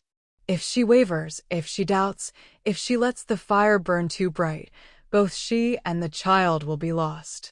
Myra's wolf whimpered inside her, suddenly afraid again. How do I prevent that? By choosing. By committing. Not just to the bond or the prophecy or the kingdom's need, but to yourself. You must believe you are worthy of survival. Worthy of love. Worthy of the power you carry. Until you believe that, truly believe it, not just speak the words, the fire will always seek to consume you because part of you will still think you deserve to burn. The words hit like a physical blow. Because the voice was right. Even now, standing in silver flames with power flooding through her veins, part of Mira still believed she was broken. Still believed she didn't deserve this, the mate, the power, the second chance at life. 20 years of rejection and shame didn't disappear just because magic said she was special. I don't know how to believe that, she admitted, her voice cracking. I don't know how to undo everything they taught me. Then let him help you. The voice turned softer, almost gentle. Your mate sees what you cannot yet see. Trust his eyes until your own can bear the truth. Let his certainty be your foundation until you can build your own. The bond exists for a reason, not to complete you, but to reflect what you already are until you remember how to see it yourself. Kale pulled her closer, his forehead resting against hers, and Mira felt the bond surge between them, warm and solid and utterly unwavering. I've got you, he murmured. However long it takes, however many times I have to tell you, I've got you. You're not broken. You're not cursed. You're mine, and you're exactly what you're supposed to be. The silver flames responded to his words, wrapping around both of them now, recognizing the bond as something strong enough to contain the fire without being consumed by it. And Mira felt something in her chest loosen, some knot of shame and self-hatred she'd carried so long it felt like part of her skeleton. She wasn't fixed. Wasn't suddenly whole and healed and confident. But for the first time, she could imagine what that might feel like. Could see a path forward that didn't end with her dying alone and forgotten. What do I need to do? She asked the voice, the goddess, the presence that filled this sacred place. Complete the bond. Create the child. Let the fire teach you what you're capable of. And when the darkness comes, and it will come, sooner than you think, stand with your mate and remember that you are not given this power to hide from what frightens you. You are given it to burn away everything that stands between you and the life you deserve. The presence faded, withdrawing like a tide, and the silver flames around Mira began to dim. Not disappearing, but sinking back into her skin, settling into her bones where they'd always belonged. She felt different, not weak like before, but contained. Like she'd taken a piece of the sun and taught it to live quietly inside her until she needed it again. When the last of the flames vanished, she stood naked before Kale, shivering despite the warmth of the clearing. He immediately shrugged out of his coat and wrapped it around her shoulders, pulling her against his chest. Are you okay? He asked, his voice rough with concern. Mira nodded against his collarbone. I think so. I feel different. Stronger. But also terrified of what just happened. That's normal. You just awakened a bloodline power that's been dormant for 2 centuries. Terror is appropriate. His hand moved in slow circles on her back. But you did it, Mira. You accessed your power. Proved the prophecy wasn't wrong about you. The goddess said the pregnancy would be dangerous. That I could die if I can't control the fire. Then we'll make sure you can control it. Kale pulled back enough to meet her eyes. We have time. Not a lot, but enough to train you, to teach you how to manage the power. I'll bring in every expert. I can find healers, seers, warriors who study ancient bloodlines. Whatever you need. What if it's not enough? His expression turned fierce. Then I'll find another way. I told you before, I'm not losing you. Not to darkness, not to prophecy, not to anything. We'll face this together, and we'll win because the alternative is unacceptable. Mira wanted to believe him. Wanted to have his certainty, his absolute refusal to consider failure. But she'd spent too long expecting the worst to suddenly trust that things would work out. Still, the power inside her hummed with potential, with possibility. And the bond between them felt strong enough to weather whatever was coming. Maybe that would be enough. Take me home, she said quietly. To your kingdom. I want to see where you live. Where we'll. She stopped, unable to finish the sentence. Where we'll build our life together, Cale finished, his voice soft but absolute. Where you'll be safe and protected and valued the way you should have been from the beginning. He swept her up into his arms, cradling her against his chest, and started walking back through the forest. Mira closed her eyes and let herself be carried, let herself trust that he wouldn't drop her or leave her or change his mind about wanting her. The shrine had awakened her power. But the real test, the real awakening, would come when she had to face a kingdom that might reject her the same way her pack had. And when the darkness the goddess warned about finally arrived.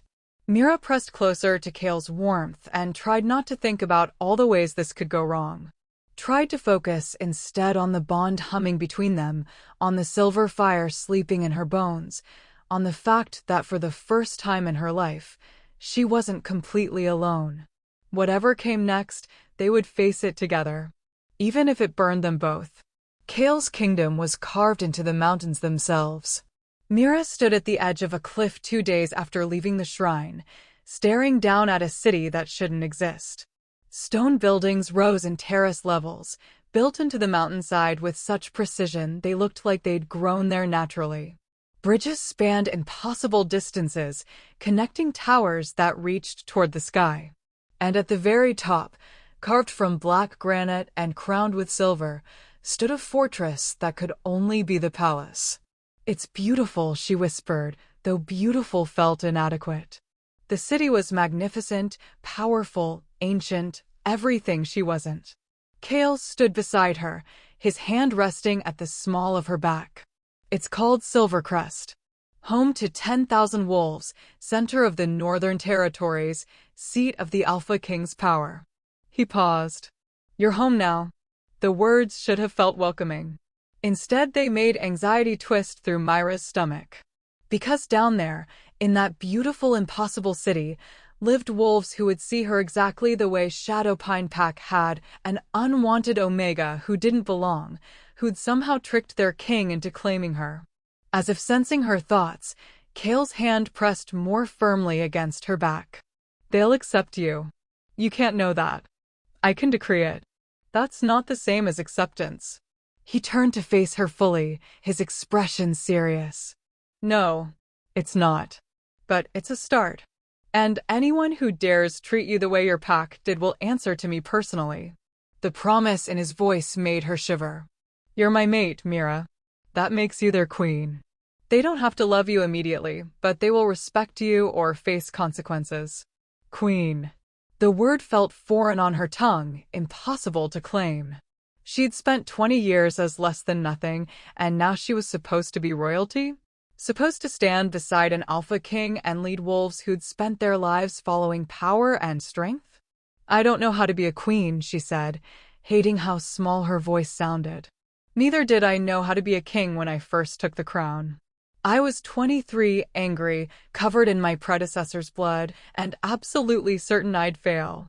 Cale's thumb traced small circles against her spine. But I learned. And you will too.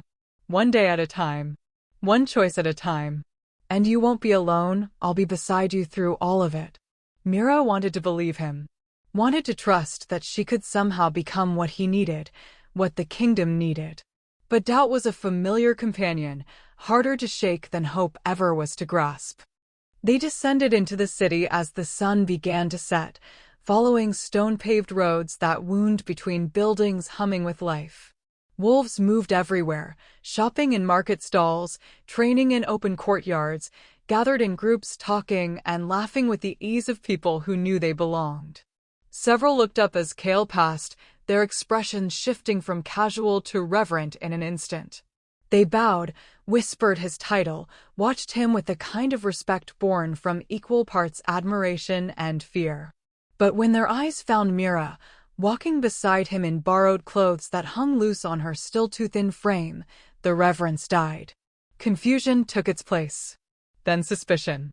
Then, in some faces, something that looked uncomfortably like disgust. She felt every stare like a brand against her skin. Felt her wolf cringe despite the power now sleeping in her bones. Because these wolves could smell what she was Omega, marked by rejection, carrying the scent of someone who'd been cast out. The bond with Cale was new enough that it hadn't fully transformed her scent yet, hadn't marked her as unmistakably his. So to them, she just looked like a stray he'd picked up somewhere. Like charity case. Like a mistake. Cale's hand found hers, threading their fingers together in a gesture that was both possessive and reassuring. "Ignore them," he murmured. "They don't know you yet." But that was the problem, wasn't it? They would get to know her. Would discover she couldn't shift properly, that her pack had rejected her, that she was carrying power she barely understood and couldn't control. And then they'd make the same judgment Shadowpine had made, that she was dangerous, defective, better off disposed of before she could cause real damage. The palace loomed ahead, massive and imposing, its gates flanked by guards who straightened to attention when they saw Cale. They let him pass without question, but their eyes tracked Mira with naked curiosity that made her want to disappear. Inside, the palace was even more overwhelming. Vaulted ceilings stretched impossibly high, carved with scenes of ancient battles and hunting parties. Tapestries hung on stone walls, depicting the history of the Northern Territories in thread and dye. Everything spoke of power, of legacy, of a world that had existed long before Mira was born and would continue long after she died. She felt like an intruder. Like she was tracking mud across floors she had no right to walk on. "Cale." A voice rang out across the entrance hall, male, authoritative, carrying the kind of confidence that came from years of being obeyed. "You've been gone for over a week. The council has been in an uproar." Mira looked up to see a man descending the grand staircase. He was older than Cale, maybe 40, with silver threading through dark hair and eyes that assessed everything with sharp intelligence. He wore robes that marked him as someone important, and he moved like he owned the space he occupied. Cale's expression remained neutral. "Marcus." "I had matters to attend to." "Matters." Marcus's gaze slid to Mira, and she felt him take her measure in 3 seconds flat. His expression didn't change, but something cold flickered behind his eyes. "Is this one of those matters?" "This is Mira." Cale's voice dropped into something that wasn't quite a growl, but carried unmistakable warning. "My mate. The one the prophecy spoke of. And you will address her with the respect she deserves, or we'll have a different conversation entirely." Marcus's eyebrows rose.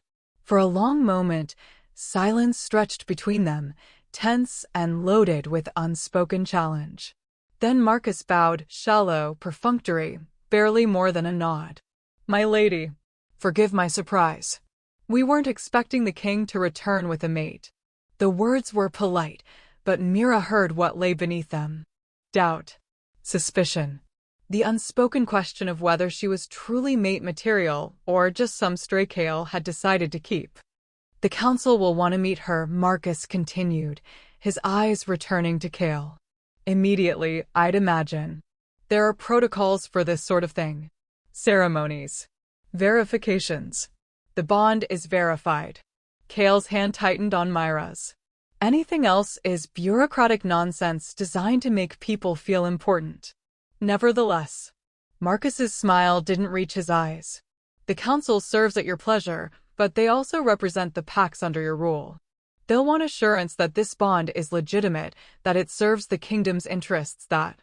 That she's not some omega I picked up on a whim to satisfy the prophecy without caring about bloodlines or power or political advantage? Kale's voice had gone dangerously quiet. Is that what you want to say, Marcus? Because I'd be very careful about finishing that sentence. Marcus's jaw tightened, but he held his ground. The council will have questions. That's not a challenge to your authority, it's their duty. Surely you understand that. Kale stared at him for a long moment, and Mira felt the power radiating off him, felt the alpha dominance that made even a wolf as strong as Marcus lower his eyes slightly. Then Kale nodded once, sharp and dismissive. Fine. Gather the council. We'll meet in 1 hour. He turned, guiding Mira toward the stairs. But understand something, Marcus. Mira is my mate. She carries the silver flame bloodline.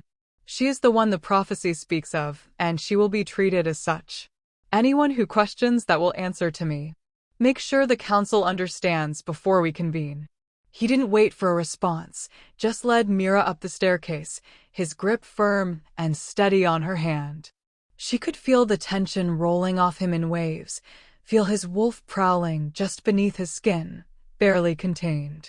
They walked through hallways lined with portraits of previous Alpha Kings, each one looking stern and powerful and utterly certain of their place in the world. Mira felt their painted eyes following her, judging her, finding her lacking. Finally, Kale pushed open a door and pulled her inside. The room beyond was massive, a suite, she realized, with a sitting area, a bed large enough for 4 people, windows that overlooked the entire city. Everything spoke of luxury, of power, of a life so far removed from her reality it might as well have been a different world. This is my room, Kale said, closing the door behind them. Our room now, if you're comfortable with that. If not, I can have another suite prepared. It's fine. Myra's voice came out steadier than she expected. She moved to the window, staring out at the city below, at the lights beginning to flicker on as dusk deepened. They're going to reject me, aren't they? Your council. Your people. They're going to look at me and see exactly what Shadowpine saw. No, Kale crossed to her, standing close enough that she could feel his heat. They're going to look at you and see their future queen. Someone strong enough to survive what should have killed her. Someone carrying power that will protect this kingdom when darkness comes. Someone I chose above everything else.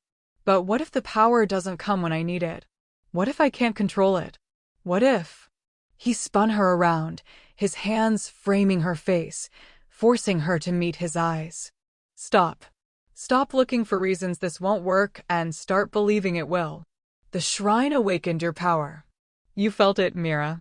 I saw you wreathed in silver fire, saw you connected to something ancient and powerful. That wasn't a fluke. That was who you really are. But I can't access it now.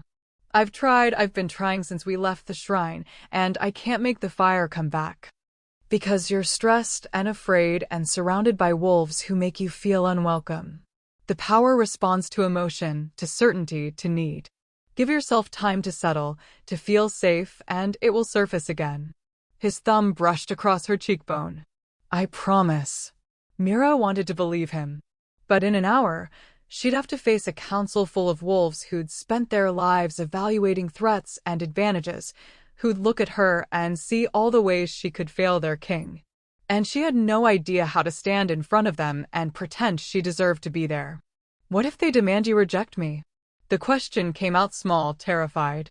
Kale's expression turned absolutely ferocious. Then they can find a new king. Because I'm not rejecting you, Mira. Not now. Not ever. Not if they threaten war or rebellion, or the complete dissolution of everything I've built. You matter more. Do you understand? You matter more than the crown. You can't mean that. I do. He pulled her closer, his forehead resting against hers.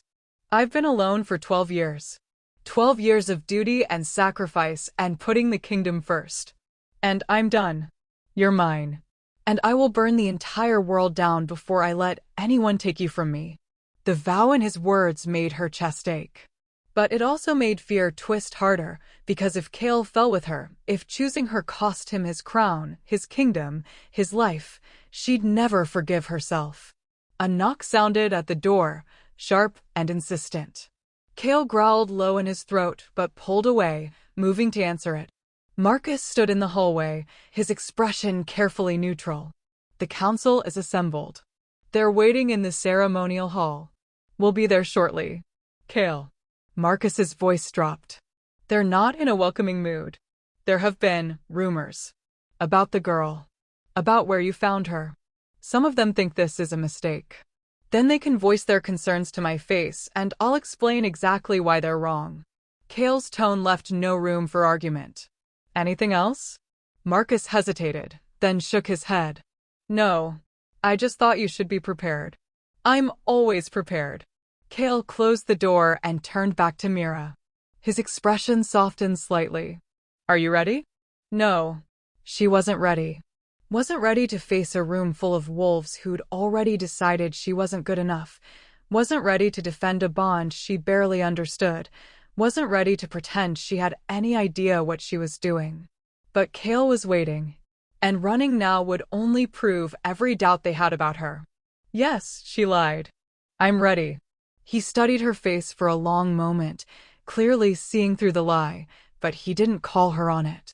Instead, he took her hand and led her back into the hallway, back through the maze of corridors toward whatever judgment waited. The ceremonial hall was massive, circular, with a domed ceiling painted to resemble the night sky. Torches burned in sconces along the walls, casting flickering shadows across 12 wolves who sat in elevated chairs arranged in a semicircle. They were older, powerful, each one radiating the kind of authority that came from decades of leadership. And every single one of them was staring at Mira like she was something that had crawled out from under a rock. Kale led her to the center of the room, positioning himself slightly in front of her in a gesture that was both protective and possessive. His voice rang out, clear and commanding. Council. I present Mira, my mate, carrier of the Silver Flame bloodline, the one the prophecy foretold. She will be your queen, and you will treat her with the respect that position demands. Silence. Heavy and judgmental, and loaded with questions no one seemed willing to ask first. Finally, a woman spoke, older, with silver hair and eyes that had seen too much. We mean no disrespect, Alpha King. But surely you understand our concern. You disappear for over a week, return with an unknown Omega, and expect us to accept that she fulfills a 300-year-old prophecy? We need more than your word. My word should be enough. Kale's voice had gone cold. Under normal circumstances, perhaps. But the prophecy is specific. It speaks of bloodlines, of power, of signs that would mark her as the chosen one. The woman's eyes slid to Mira. Can she shift? Has her power manifested? Can she prove she's what you claim? Myra's heart hammered. Every eye was on her now, waiting, judging. She felt her wolf cringe inside her, felt the silver fire sleeping in her bones refuse to wake despite her desperate attempts to call it forward. She awakened at the shrine of First Flame, Kale said, his voice tight with controlled fury. She manifested silver fire. She connected with the bloodline memories. I witnessed it personally. But can she do it now? Another council member challenged. Here, in front of us? Because claims are easy. Proof is harder. The demand hung in the air, and Mira felt panic claw up her throat. Because she couldn't make the fire come, couldn't shift, couldn't do anything except stand there and prove every doubt they had about her. She doesn't need to prove anything to you, Kale growled. With respect, Alpha King, she does. The silver-haired woman stood, her expression not unkind, but absolutely firm. The prophecy speaks of a mate who will help you face the coming darkness. If she cannot access her power, if she cannot shift, if she is simply an Omega you've chosen for personal reasons rather than prophetic ones, then the Council has a duty to question this bond. For the good of the kingdom. Are you challenging my judgment? We are asking for proof. Surely that's reasonable. Kale's power flooded the room, making the torches flicker, making several council members flinch. Reasonable would be trusting your king. Trusting that I know what I'm doing and who I've chosen. But apparently 12 years of successful rule isn't enough to earn that trust. Kale. Myra's voice cut through the tension, quiet but clear. She stepped forward, placing herself beside him rather than behind him. They're right. He turned to her, shock written across his face. What? They need proof. And I can't give it to them. Not right now.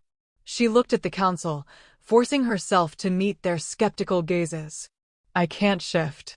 My wolf was suppressed for 20 years, and even though the shrine awakened some of my power, I can't control it yet. I can't call the fire forward on command. I can't prove I'm what the prophecy says I am. The admission felt like stripping herself naked in front of enemies. But it was also the truth, and she was done pretending to be something she wasn't.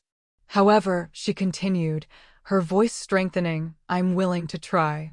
To train. To learn. To become what the kingdom needs. And if you're willing to give me time, to let me prove myself through actions rather than displays, then maybe we can find a way forward that doesn't require me to be perfect immediately. The council exchanged glances.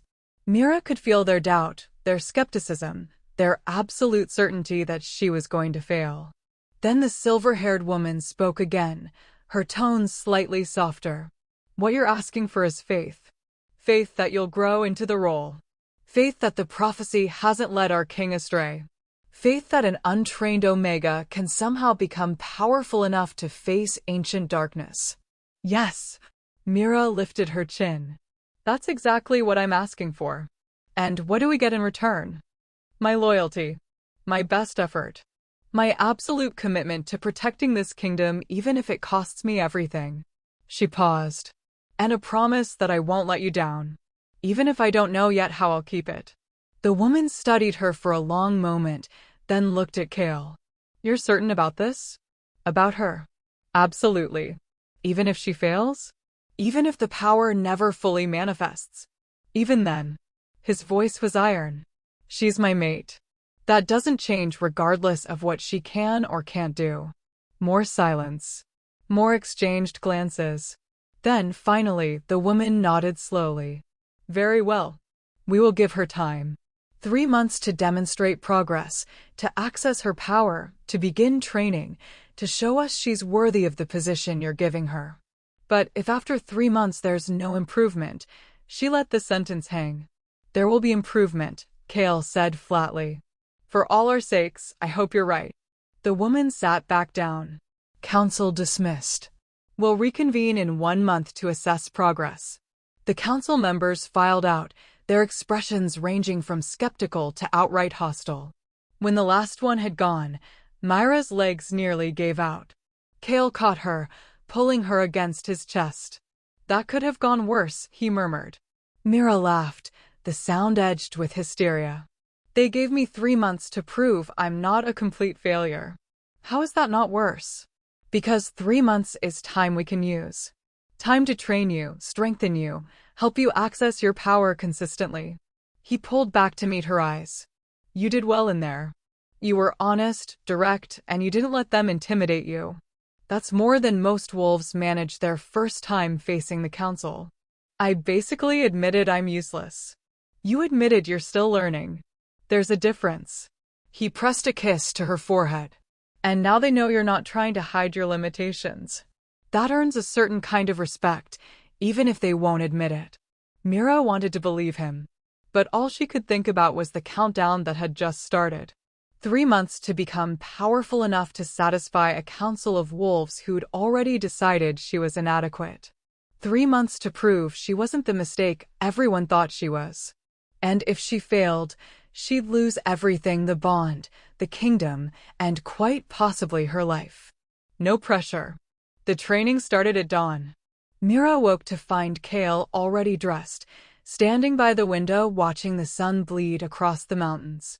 He turned when he heard her stir, and something in his expression made her chest tighten, determination mixed with worry, like he was preparing for battle and wasn't sure they'd win. Get dressed, he said softly. Something you can move in. We're going somewhere private. She didn't ask where. Just pulled on the clothes he had brought to their room, simple pants and a tunic that actually fit her now that she'd spent days eating proper meals. Her body was still too thin, still carried the evidence of years of neglect, but she was stronger than she'd been in the forest. Strong enough to try, at least. They left the palace before most of the city woke, following paths that wound up into the mountains above Silvercrest. The air grew colder as they climbed, thin and sharp, carrying the scent of pine and stone and winter that hadn't quite released its grip. After an hour of walking, they reached a clearing that took Myra's breath away. It was circular and flat, surrounded by ancient trees that grew so close they formed natural walls. A stream ran along one edge, crystal clear and singing over smooth rocks. And in the center stood a ring of stones worn smooth by time and weather, marking the space as something sacred. "What is this place?" Mira asked, her voice hushed. "A training ground. Old as the kingdom itself." Kale moved to the center of the stone ring, his movements easy despite the difficult climb. "My predecessor brought me here when I was learning to control my alpha power. Said it was built by the first shifters, that the stones themselves remember what it means to be strong." He turned to face her, and his expression had shifted into something she hadn't seen before, focused, intense, every inch the warrior king who'd fought his way to power. "We have 3 months to prove you're not a liability. That's not a lot of time, but it's enough if we use it right." He gestured for her to join him in the center. "The council wants to see your power. So that's what we're going to unlock. No more waiting for the right moment or the perfect circumstances. Today, you learn to call the fire whenever you need it." Myra's stomach twisted with anxiety. "I've been trying since we left the shrine. It won't come. Because you're trying to force it. Fire doesn't respond to force. It responds to need, to emotion, to the kind of certainty that burns away doubt." He moved closer, his eyes never leaving hers. "The shrine awakened your power because you were in danger, because your body understood it needed to survive. We're going to recreate that feeling. That urgency." "How?" His smile turned sharp. "By making you fight for it." Before Mira could process the words, Kale moved. Not attacking, but circling her with the predatory grace of a wolf who knew exactly how dangerous he was. His power filled the clearing, pressing against her senses, making her wolf whimper and press forward at the same time. "Your pack taught you to be small," he said, his voice low and deliberate. "Taught you to hide, to apologize for existing, to believe you weren't worth defending. But that ends now. Right here. Because I'm not going to coddle you or tell you it's okay to fail.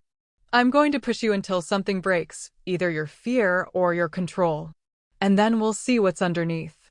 Myra's heart hammered. "I don't understand." "Yes, you do." He was behind her now, close enough that she could feel his breath against her neck. "Your power is tied to survival, to the instinct that kept you alive when everything else wanted you dead. So we're going to trigger that instinct. We're going to make your body remember what it feels like to have no choice except to fight back." His hand shot out, grabbing her wrist and spinning her around. Not hard enough to hurt, but firm enough to be undeniable. Mira gasped, her wolf surging forward with sudden alarm.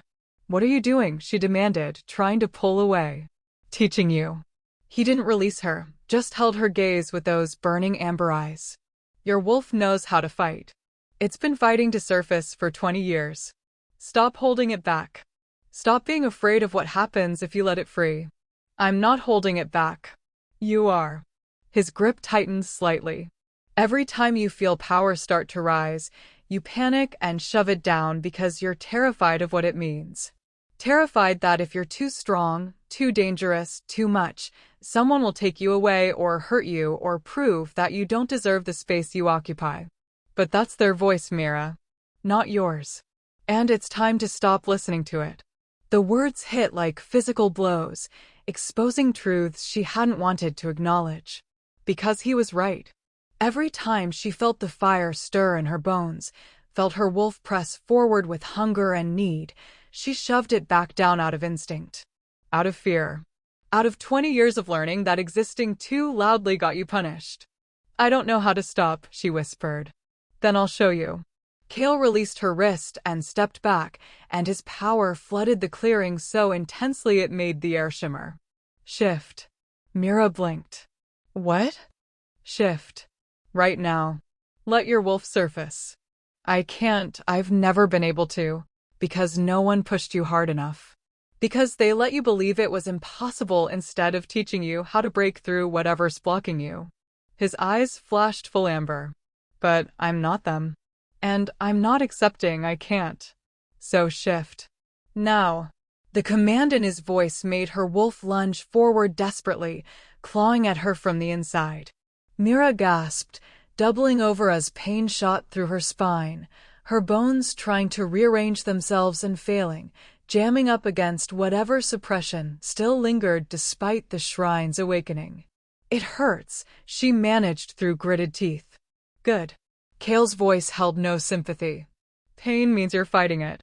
Means your wolf wants out badly enough to force the issue. Don't stop now. Push through it. I don't know how. Yes, you do.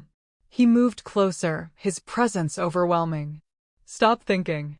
Stop analyzing. Just feel. Feel your wolf. Feel the bond between us. Feel the power in your blood that's been caged too long. And let it out. Myra's vision went white with agony as her bones tried again to shift, grinding against each other with sickening precision. She heard herself scream, heard Kale's voice cutting through the pain with relentless demands to keep going, to push harder, to break through. And then something inside her snapped. Not her bones, something deeper. Some internal wall she'd been hiding behind her entire life, some final barrier between her human consciousness and the wolf that had been suppressed since childhood. Silver fire exploded from her skin, wrapping around her body in chains of light that burned away the pain and replaced it with heat so intense she thought she might combust. Her wolf surged forward, no longer whimpering or afraid, but fierce and hungry and absolutely done with being contained. The shift hit her like a tidal wave. Her bones rearranged themselves in seconds, not the agonizing process she'd experienced as a child, but smooth and natural like slipping into water. Her senses sharpened until she could hear Kale's heartbeat 20 feet away, could smell the individual trees surrounding the clearing, could taste the morning dew on her tongue. And when she opened her eyes, the world looked different. Lower. Sharper. Filtered through the senses of a wolf who'd finally been allowed to exist. Mira looked down at herself and saw silver fur, shimmering in the dawn light like she was made of moonbeams. Her paws were large, powerful, built for running and fighting and claiming space. And when she turned to find Kale, she saw him staring at her with an expression that stole her breath, pride and wonder, and something so fierce it bordered on possession. There you are, he said softly, and his voice carried even in her wolf form. Beautiful. Powerful. Exactly what you were always meant to be. Mira wanted to respond, but her wolf didn't have words, only feelings. Joy at finally being free. Satisfaction at proving the shift was possible. And beneath it all, a bone-deep recognition of the male standing before her, the mate who'd refused to accept her limitations. Kale shifted in the space between heartbeats, his human form dissolving into something massive and black-furred and utterly dominant. His wolf was easily twice her size, built for war and violence and absolute control. But when he approached her, his movements were gentle, careful, like he was afraid she might bolt. He touched his nose to hers, a wolf's greeting, acknowledgement of pack and bond and belonging. Myra's wolf practically purred, pressing closer, claiming the contact she'd been denied her entire life. Then Kale pulled back and growled low and challenging, an invitation to play or fight or run, she wasn't sure which. Before she could decide, he took off across the clearing, his massive form moving with impossible speed. Myra's wolf didn't hesitate. She chased him, her body remembering instincts she'd never been allowed to use, her paws eating up ground as she pushed herself faster. The joy of it was overwhelming, running with strong legs, breathing air that tasted like freedom, existing in a body that finally worked the way it was supposed to. They ran for what felt like hours, circling the clearing, chasing each other through the trees, wrestling in the grass with the kind of rough affection wolves used to build pack bonds. And with every moment, Mira felt the fear and shame of the past 20 years burning away, replaced by something bright and clean and utterly right. Finally, they collapsed together in the center of the stone ring, panting and happy and covered in dirt and grass. Kale shifted back to human first, and Mira followed without thinking about it, the transition smooth and painless now that her wolf had been properly freed. She lay on her back staring up at the sky, her chest heaving, laughter bubbling up from somewhere deep inside her. I did it. I actually did it. You did. Kale was beside her, propped on one elbow, watching her with an expression that made her skin warm. You shifted. Perfectly. Like you were born to it. Because I was. The realization hit her with stunning clarity. I was born to this. Born to be wolf, born to carry the fire, born to be, she stopped, the words catching in her throat. Born to be mine, Kale finished softly. His hand found hers, threading their fingers together. Born to stand beside me. Born to burn bright enough that the darkness can't touch you. Mira turned her head to look at him, really look at him, this powerful alpha king who'd taken one look at her dying in the forest and decided she was worth saving. Who'd fought his own counsel to keep her. Who'd pushed her past her limits because he believed she could reach them. Why? She asked, the question encompassing everything. Why her? Why this bond? Why he was willing to risk so much? Kale's expression grew serious. He shifted closer, his free hand coming up to brush a strand of hair away from her face. You want the truth? The real, unfiltered truth. Please. Because when I'm with you, I remember what it feels like to be something other than a king. I remember what it feels like to want something for myself instead of for duty or the kingdom or maintaining peace. His thumb traced her cheekbone. Because you make me feel alive in a way I haven't felt in years. And because when I look at you, I don't see someone who needs to be fixed or saved. I see someone who survived impossible odds and came out the other side, still capable of hope. That's strength, Mira. Real strength. The kind that matters. Her throat closed up. I'm not strong. I'm terrified half the time. Terrified I'll fail you, fail the kingdom, fail myself. Being scared doesn't make you weak. It makes you brave for doing it anyway. He leaned closer, his forehead resting against hers. You shifted today. You broke through 20 years of suppression and fear because you chose to trust me. Do you understand how incredible that is? I couldn't have done it without you pushing me. Maybe. But you're the one who did the work. You're the one who fought through the pain and let your wolf free. I just gave you permission to be what you already were. His eyes held hers, intense and unwavering. And I'll keep giving you that permission. Keep pushing you when you need it, holding you when you need that instead. Because that's what mates do. We see each other's potential and we refuse to let each other settle for less. Mira felt something crack open in her chest, some final wall she'd been hiding behind, some last defense against letting him all the way in. Because she was tired. Tired of being afraid, tired of doubting herself, tired of believing she didn't deserve good things. And Kale was a good thing.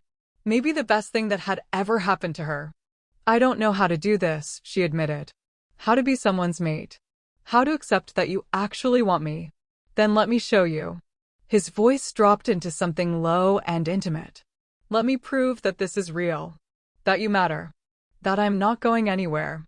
He kissed her then, soft and careful, asking permission with every movement.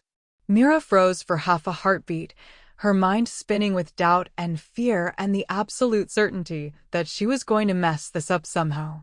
Then her wolf growled deep inside her, fierce and possessive and utterly done with hesitation. Mate. Ours. Claim him. Mira kissed him back, tentative at first, then with growing confidence as his arms wrapped around her and pulled her closer. The bond between them surged, flooding her with emotions that weren't entirely hers, his relief, his desire, his absolute certainty that this was right. When they finally broke apart, both breathing hard, Cale's eyes had darkened to amber gold and his control was visibly fraying at the edges. "We should stop," he said, though his hands didn't release her. "Before I lose the ability to stop." "What if I don't want you to stop?" The words came out before Mira could second-guess them. Cale went very still. "Mira, you said we need to create a child. That it's the only way to anchor my life force and break the suppression completely." She met his eyes, trying to project confidence she didn't quite feel. "And I trust you. So maybe we should just do it. Before I lose my nerve." No, his voice was firm despite the hunger she could see blazing in his expression. "Not like this. Not because you're afraid you'll change your mind or because you think it's something you owe me. When we complete the bond, when we create that child, it needs to be because you want it. Because you're ready. Not because you're trying to prove something. But the council can wait." He pressed a kiss to her forehead, gentle and reverent. 3 months, remember? We have time. Time for you to get comfortable here, to access your power consistently, to feel safe enough that choosing me doesn't feel like jumping off a cliff. His hands framed her face. "I've waited 12 years for my mate. I can wait a few more weeks to do this right." The consideration in his words made her want to cry. Because he was right, she wasn't ready. Not really. She was still scared, still adjusting, still learning to believe this was real and not some elaborate dream that would dissolve when she woke up. "Thank you," she whispered. "Don't thank me for basic decency." He pulled her against his chest, holding her close. "Just keep trying. Keep training. Keep letting me in. That's all I ask." They lay there in the grass as the sun climbed higher, wrapped in each other's warmth, the bond humming between them with contentment. And for the first time since the shrine, Mira let herself imagine a future, not just surviving, but actually living. Learning to control her power. Standing beside Cale as an equal instead of a burden. Maybe even becoming the mate and queen he believed she could be. It felt impossible. But then again, so had shifting. So had accessing her power. So had surviving 20 years of rejection and coming out the other side, still capable of hope. Maybe impossible was just another word for haven't done it yet. "Teach me," Mira said quietly. "Teach me how to call the fire without needing to shift first. Teach me how to be strong enough that the council can't doubt me anymore."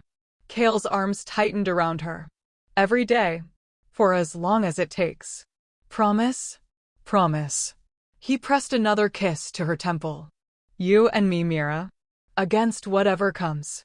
That's how this works." She closed her eyes and let herself believe him. Let herself trust that maybe, just maybe, she'd finally found a place where broken didn't mean disposable. Where being dangerous meant being powerful instead of unwanted. Where she could burn bright without being consumed. And where someone would stand beside her through all of it, refusing to let her fall. 6 weeks passed in a rhythm that almost felt like peace. Dawn training in the mountain clearing where Mira learned to call the silver fire without shifting, where Cale pushed her past her limits and caught her when she stumbled. Afternoons in the palace learning protocol and history from tutors who ranged from cautiously accepting to openly skeptical.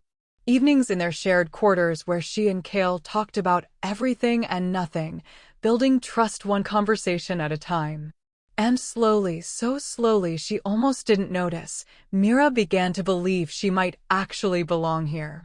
Her body had filled out, no longer skeletal but lean and strong from constant training. Her wolf surfaced easily now, shifting between forms as naturally as breathing. And the silver fire, that wild, dangerous power she'd feared her entire life, had become almost manageable. She could call it forward on command, could hold it for minutes at a time before exhaustion forced her to release it. She wasn't perfect. Wasn't the fully realized warrior the prophecy promised. But she was better. Stronger. And the next council meeting was tomorrow, where she'd have to prove 6 weeks of progress was enough to buy her more time. Mira stood in front of the mirror in their bedroom, adjusting the dress Kale had commissioned for the meeting, deep blue that brought out her eyes, fitted to her new frame, designed to make her look like someone who belonged beside a king. She barely recognized the woman staring back at her. This person looked healthy, confident, almost regal. Almost. "You're frowning," Kale's voice came from behind her. She watched his reflection approach, his hands settling on her shoulders with the familiar warmth that made her wolf purr. "What's wrong?" "Just nervous about tomorrow." "You'll be fine. Better than fine." He pressed a kiss to the top of her head. "You've made incredible progress. The council will see that." What if it's not enough? The fear that had been gnawing at her for days finally broke free. What if they decide I'm still too weak, too unpredictable? What if they demand you? They won't. His hands tightened on her shoulders. "And even if they tried, my answer would be the same as it's always been. You're my mate." End of discussion. Mira wanted to believe him. But she'd spent enough time in the palace to understand politics, to see how the council watched her with calculating eyes, weighing whether she was an asset or a liability. And she'd heard the whispers in hallways when they thought she couldn't hear, talk of how the Alpha King had grown soft, how his obsession with an Omega was making him vulnerable, how the kingdom would be better served by a mate with established power instead of potential. "There's something I need to tell you," Kale said, his tone shifting into something more serious. "Before tomorrow. Before things get complicated." Mira turned to face him, her stomach tightening at his expression. "What is it?" "The council wants to perform a bonding ceremony. Traditional, formal, witnessed by representatives from all the packs under my rule." He paused, clearly choosing his words carefully. "It's meant to solidify your position, to make the bond official in a way that can't be questioned or challenged." "That sounds good." "It should be. But there's a catch." His jaw clenched. "The ceremony requires you to demonstrate your power in front of everyone. Not just calling the fire, but using it. Proving you can wield it as a weapon, that you're capable of protecting the kingdom if needed." The anxiety that had been simmering burst into full panic. "I can't do that. I can barely hold the fire for 5 minutes when it's just us training. In front of hundreds of wolves, with all that pressure." "You can." Kale's hands framed her face, forcing her to meet his eyes. "You're stronger than you think. And I'll be right there with you. If anything goes wrong, if the fire gets out of control, I'll help you contain it. But what if I hurt someone? What if I lose control and then we'll deal with it." His voice was firm, absolute. "But hiding your power, pretending you're less than you are to make others comfortable, isn't an option anymore. The kingdom needs to see what you're capable of. Needs to understand that you're not some weak Omega I claimed out of sentiment, but a warrior worthy of standing beside their king." Myra's throat closed around a dozen arguments. Because he was right. Hiding wouldn't protect her, it would only confirm every doubt the council had. If she wanted to truly belong here, to claim her place as Kale's mate and queen, she had to prove she deserved it. Even if the thought terrified her. "When?" she asked, her voice small. 3 days after the council meeting. Assuming tomorrow goes well and they approve moving forward. He pulled her against his chest, his arms wrapping around her with protective fierceness. "I know this is asking a lot. I know you're scared. But I believe in you, Mira. I've seen what you can do when you stop doubting yourself. And I know you're going to prove everyone wrong." She wanted his certainty. Wanted to borrow his faith until she could build her own. But fear was a stubborn thing, woven into her bones from 20 years of learning that trying and failing had consequences. A knock at the door interrupted before she could respond. Kale's expression darkened with annoyance, but he released her and moved to answer it. Marcus stood in the hallway, his expression unreadable. "Apologies for the interruption, Alpha King. But there's someone here to see the girl. Claims to be from her old pack." Myra's blood went cold. "What?" "A male. Says his name is Darius. He's requesting an audience, says he has information relevant to tomorrow's council meeting. The name hit her like a physical blow. Darius. The alpha who'd stood in the center of the rejection ceremony and declared her unwanted. Who'd smiled when she asked where she was supposed to go, who'd let his pack beat her and leave her to die in the forest. What was he doing here? Kale's power flooded the hallway, making Marcus take an involuntary step back. Where is he? The formal receiving room. Under guard. Marcus's eyes flicked to Mira, something almost like concern crossing his face. Should I tell him the audience is denied? No, Myra's voice surprised even herself, steady despite the fear churning in her stomach. I want to see him. I want to know what he wants. Mira, Kale turned to her, warning written across his expression. I need to do this. She lifted her chin, channeling the confidence she didn't quite feel.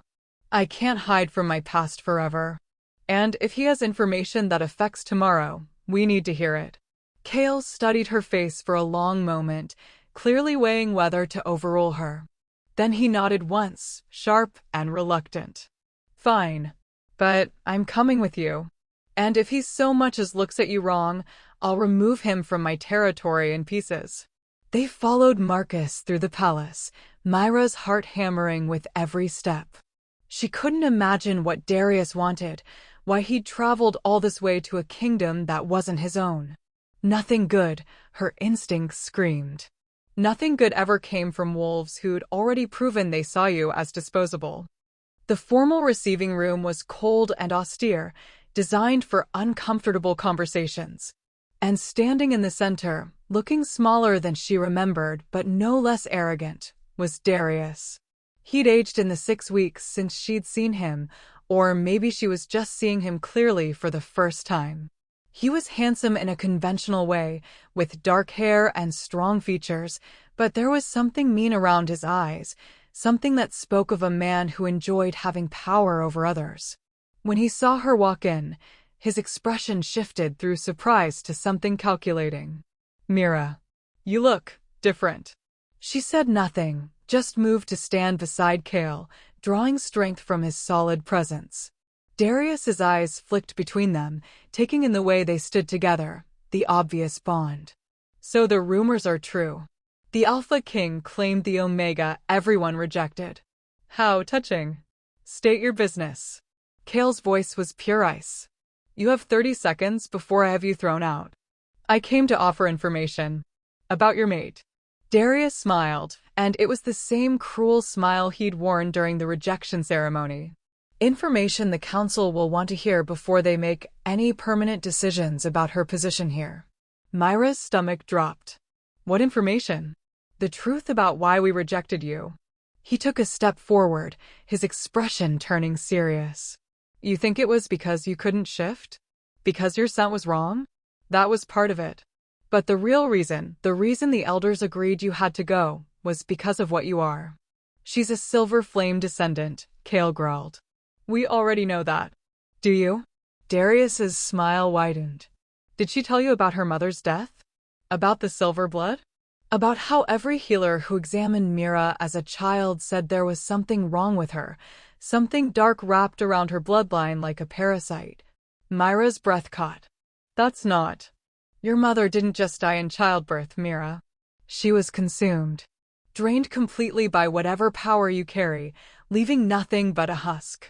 And the elders predicted the same thing would happen to anyone who got too close to you. That you'd drain them dry just like you drained her. That's a lie. But Myra's voice shook because she'd heard whispers of this as a child, had nightmares about being the thing that killed her mother. Is it? Darius turned to Kale. Have you felt weaker since claiming her? More tired?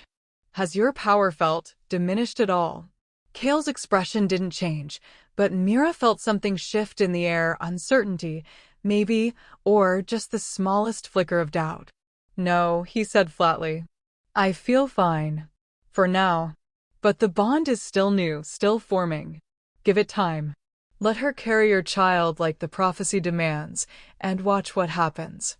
Watch how she grows stronger while you grow weaker. Watch how the power you've spent years building gets siphoned away to feed something that should never have been born. Darius's voice turned almost gentle. I didn't come here to hurt her, Alpha King. I came to warn you. Before you make a mistake that costs you everything. The words hung in the air, poisonous and insidious. Mira felt her wolf whimper, felt the silver fire in her bones flicker with uncertainty. Because what if he was right? What if she was dangerous in ways she didn't understand? What if bonding with her, creating a child with her, would destroy Kale the same way her birth had destroyed her mother? Get out. Kale's voice cut through her spiral, cold and absolute. Get out of my kingdom before I forget there are laws about killing visiting alphas. I'm trying to help. You're trying to plant doubt. Trying to undermine my mate because you're threatened by what she represents. Kale moved forward, his power flooding the room so intensely that Darius stumbled backward. I know what you did to her. Know that you let your pack beat her and throw her out to die. And now you have the audacity to come to my territory and pretend you care about her well-being? About mine. I care about the kingdom. You care about making sure a woman you failed to break stays broken. But you're too late. She's not the terrified Omega you rejected anymore. She's my mate, my equal, and she's going to stand beside me while you crawl back to whatever hole you came from. Darius's expression twisted with anger. You're making a mistake. When she drains you dry, when the kingdom falls because you were too proud to see the truth, remember that I tried to warn you. Out. Now. Guards appeared at some signal Mira didn't see, grabbing Darius by the arms and dragging him toward the door. He didn't resist, just looked back at Mira with something that might have been pity or might have been satisfaction. Ask the healers, he called as they pulled him away. Ask them to examine her bloodline. See if I'm lying. Then he was gone, and the silence that fell was deafening. Mira stood frozen, her mind spinning with everything Darius had said. The accusation that she'd killed her mother. That she'd drain Kale if they completed the bond. That she was dangerous in ways even she didn't understand. What if he was right? Mira. Kale's voice was gentle, but she couldn't look at him. Couldn't face whatever doubt might be written on his face. Look at me. What if he's telling the truth? The words came out broken. What if I am some kind of parasite? What if creating a child with me kills you the way being born killed my mother? He's lying. Kale's hands found her shoulders, turning her to face him.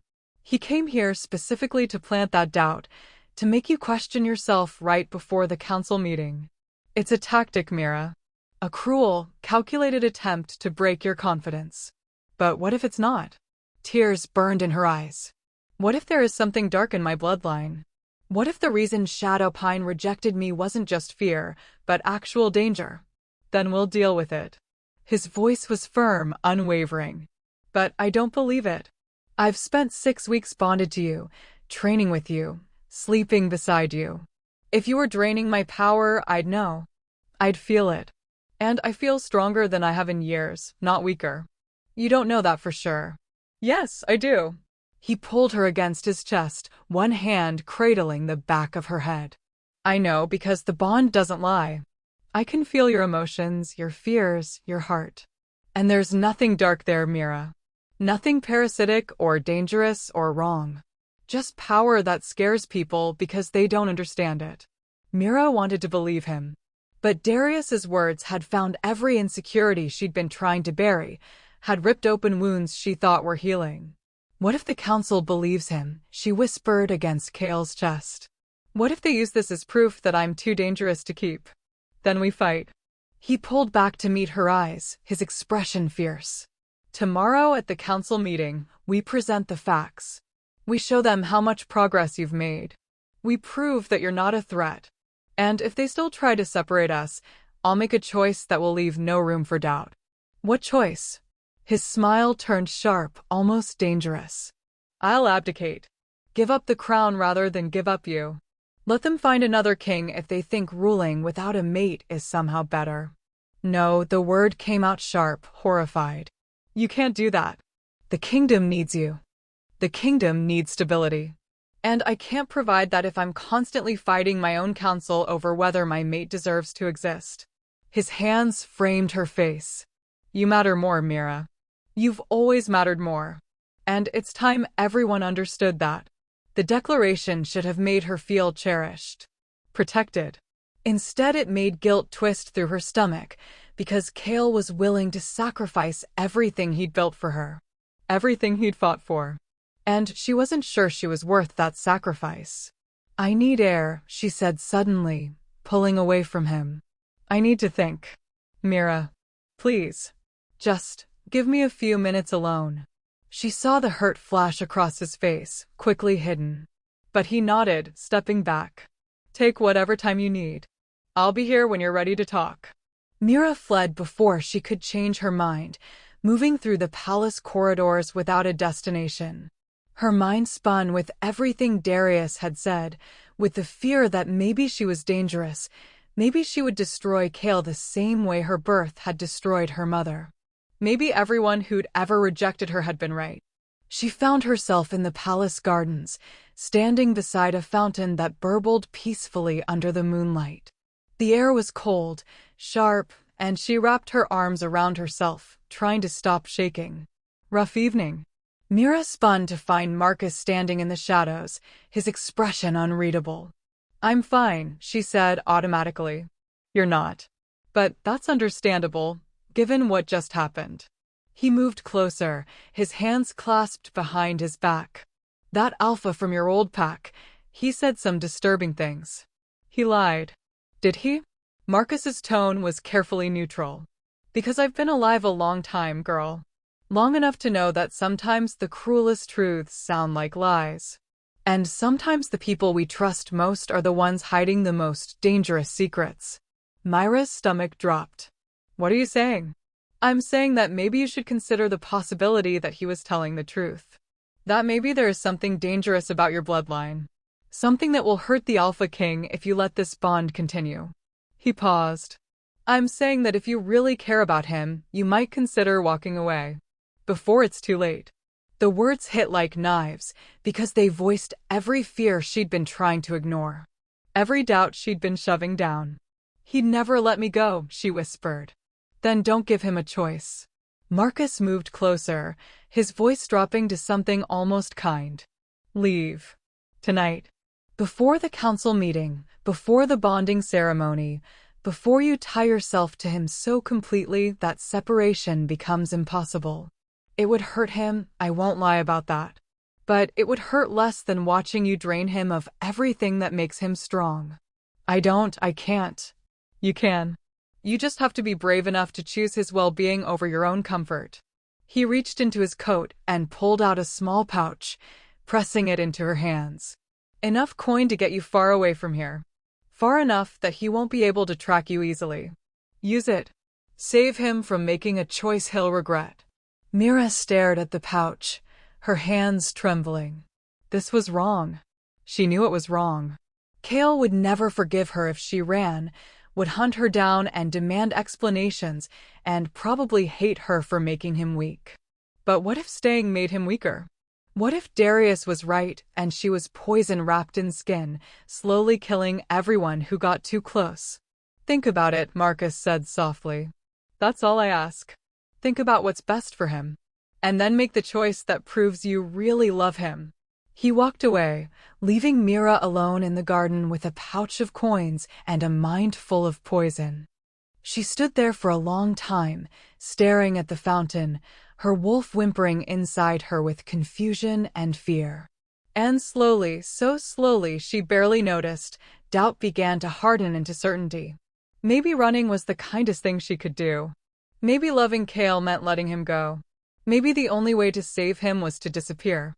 The thought of never seeing him again made her want to break apart. But if it meant he'd be safe, if it meant he'd keep his power and his kingdom and his life, then maybe it was worth it. Mira clutched the pouch to her chest and made a decision that would either save them both or destroy everything. She would leave before dawn. Before she could change her mind. Before her weakness could kill the only person who'd ever believed she was worth loving. Mira made it to the palace gates before her wolf stopped cooperating. It was 3 hours before dawn, the city still sleeping, her pack containing nothing but the clothes on her back and Marcus's coins burning like accusations in her pocket. She'd left no note, couldn't trust herself to write words that wouldn't sound like goodbye, that wouldn't make Cale chase her immediately. Better to just vanish. Better to let him wake up and find her gone and eventually understand it was for the best. Better to break both their hearts now than let her poison kill him slowly. But her wolf had other ideas. 2 steps past the gates, her legs buckled. Not from exhaustion or injury, but from her wolf actively fighting her, throwing up resistance so strong it felt like walking through concrete. Mira gasped, stumbling against the stone wall, her vision blurring with tears and frustration. "Stop," she whispered to the wolf inside her. "Please. I'm doing this for him." Her wolf snarled in response, a sound full of rage and betrayal. "Mate. Going to mate. Wrong direction. I can't stay. Don't you understand? I'm hurting him just by being here. Darius was right. I killed my mother, and I'll kill Cale too if I let this bond complete. I have to leave before." The wolf's response was immediate and vicious. It surged forward, not trying to shift, but filling Myra's consciousness with images, memories, feelings that weren't entirely her own. She saw Cale in the training clearing, saw how his power had grown stronger over the past 6 weeks, not weaker. Saw how he moved with more confidence, smiled more easily, carried himself like a man who'd found something worth fighting for instead of a king performing duty out of obligation. She felt the bond between them not draining, but balanced. 2 have supporting each other, making each other better. Where Myra's power burned wild and unpredictable, Cale's was steady and grounding. Where his control bordered on rigid, her chaos forced him to bend. They fit together like puzzle pieces, not because one consumed the other, but because they completed something neither could achieve alone. And underneath it all, she felt the truth her wolf had known from the beginning: leaving him wouldn't save him. It would break him. Would shatter something fundamental in a man who'd already spent 12 years convinced he was better off alone. But what if Darius was right? Myra's voice cracked. What if I am dangerous? Her wolf's answer was simple, absolute: then be dangerous together. The truth of it hit her like lightning. Because Darius hadn't come to warn Cale, he'd come to manipulate her. To find the exact words that would trigger every insecurity she'd spent 20 years collecting, to make her run before she could become powerful enough to threaten him. And Marcus had been waiting in that garden. Had known exactly what to say, had handed her money and an escape route like he'd planned it. Like he'd wanted her gone before the council meeting, before she could prove herself worthy. This wasn't about protecting Cale. This was about removing her before she could claim her place. "I'm an idiot," Mira breathed, horror and rage flooding through her in equal measure. A complete idiot. She turned and ran back toward the palace, her wolf flooding her with relief and approval. But she'd barely made it halfway across the courtyard when she felt it, a disturbance in the air, a wrongness that made her silver fire flicker awake without being called. Something was happening. Something bad. Mira pushed herself faster, taking stairs 2 at a time, following instinct and the bond pulling tight in her chest toward Cale. Guards nodded at her as she passed, not stopping her, and she burst through the doors to their quarters expecting to find him awake, pacing, maybe even already searching for her. Instead, she found chaos. Cale stood in the center of the room surrounded by 4 wolves she didn't recognize, massive, scarred, moving with the coordinated precision of trained killers. Blood dripped from a gash on his shoulder, and his eyes burned pure alpha gold, his power flooding the space so intensely the walls themselves seemed to shake. "Mira." His voice came out rough, strained. "Run." But she couldn't run. Couldn't move. Because she understood what she was seeing. Assassination attempt.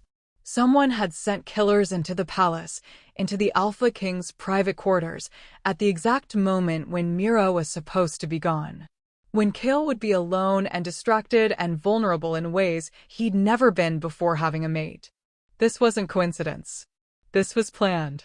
I said run. Kale's roar snapped her out of paralysis. But Mira didn't run. Instead, she stepped fully into the room, her hands already wreathed in silver fire, her wolf snarling with fury that anyone would dare threaten their mate. No, she said, her voice resonating with power. You don't get to protect me this time. One of the assassins lunged for her fast, vicious, going for her throat. Mira moved on instinct, the training from 6 weeks of dawn sessions taking over. She caught his wrist, twisted, and released a burst of silver fire directly into his chest. The assassin screamed, stumbling backward, smoke rising from burned flesh. The other 3 hesitated, clearly not expecting their target to fight back. Who sent you? Kale's voice was death itself. Answer or die slowly. None of them answered. They just attacked again, moving as a unit, 2 going for Kale while the remaining 1 circled toward Mira. She could feel their intent, not to kill Kale, but to separate him from her, to create an opening for something worse. The silver fire blazed brighter in her hands, responding to her rage and fear and absolute refusal to let these wolves hurt what was hers. She met the assassin's charge head-on, no longer the frightened Omega who'd fled into the forest 6 weeks ago, but something fiercer, something that had been caged too long and was done being prey. The fight was brutal and fast. Kale moved like violence given form, his wolf so close to the surface she could see it in every strike, every dodge. He was holding back, she could feel it through the bond, protecting her even while fighting for his life. So Mira stopped holding back too. She let the silver fire pour out of her, no longer trying to control or contain it, but letting it flow freely. It wrapped around her like armor, like wings, like something alive that responded to her will. When the assassin lunged again, she didn't dodge, she met him with flame that burned so bright it lit the entire room like midday sun. The assassin's scream cut off abruptly. He collapsed, unconscious or dead, she wasn't sure which. The remaining 2 assassins saw their companion fall and made a choice. They fled, moving with supernatural speed toward the windows. Kale caught one, his hand closing around the wolf's throat with crushing force. Who sent you? Each word was a separate threat. The assassin gurgled something incomprehensible, his eyes rolling back. Then his body convulsed once and went still, foam bubbling from his lips. Poison, Kale snarled, dropping the corpse. They were prepared to die rather than talk. The last assassin had reached the window, but before he could jump, silver fire wrapped around his legs like chains. Mira didn't remember deciding to use her power. It just happened, instinctive, protecting what mattered. The assassin crashed to the floor, thrashing against bonds he couldn't break. Kale was on him in seconds, one hand fisted in the wolf's shirt, the other pressed against his jaw to prevent him from biting down on whatever poison capsule he surely carried. You're going to tell me everything, Kale said, his voice dropping into something that made even Myra's wolf whimper. Who hired you? Who let you into the palace? Who told you when to strike? All of it. Or I'll keep you alive for weeks while I test exactly how much pain a wolf can endure before madness takes them. The assassin's eyes were wild with fear, but also resignation. He knew he was dead either way. The question was whether he died quickly or slowly. Council, he finally gasped out. Council member. Said she was a threat. Said the king was compromised. Said removing her would save the kingdom.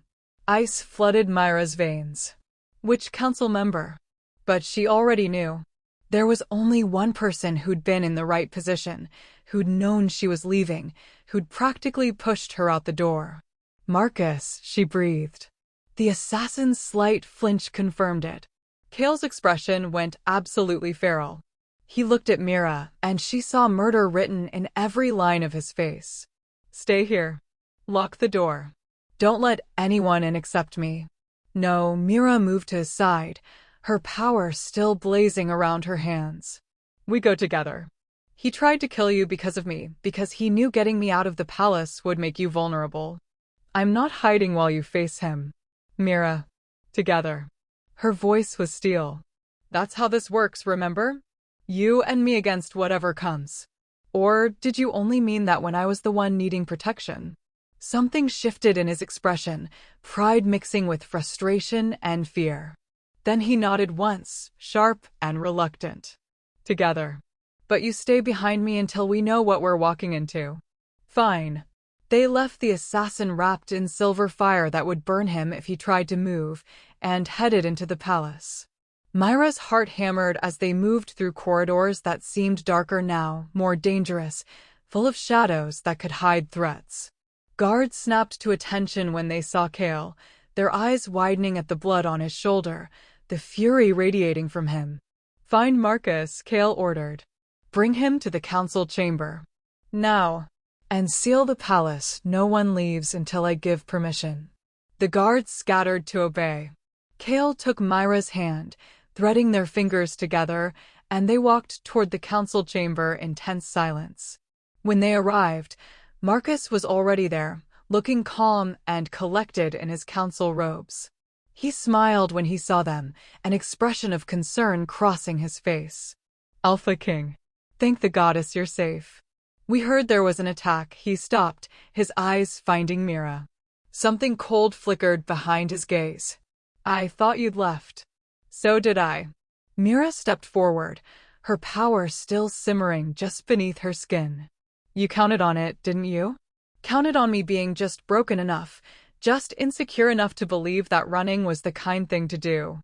That I'd take your money and disappear, leaving Cale alone and vulnerable for your assassins. Marcus's expression didn't change. I have no idea what you're talking about.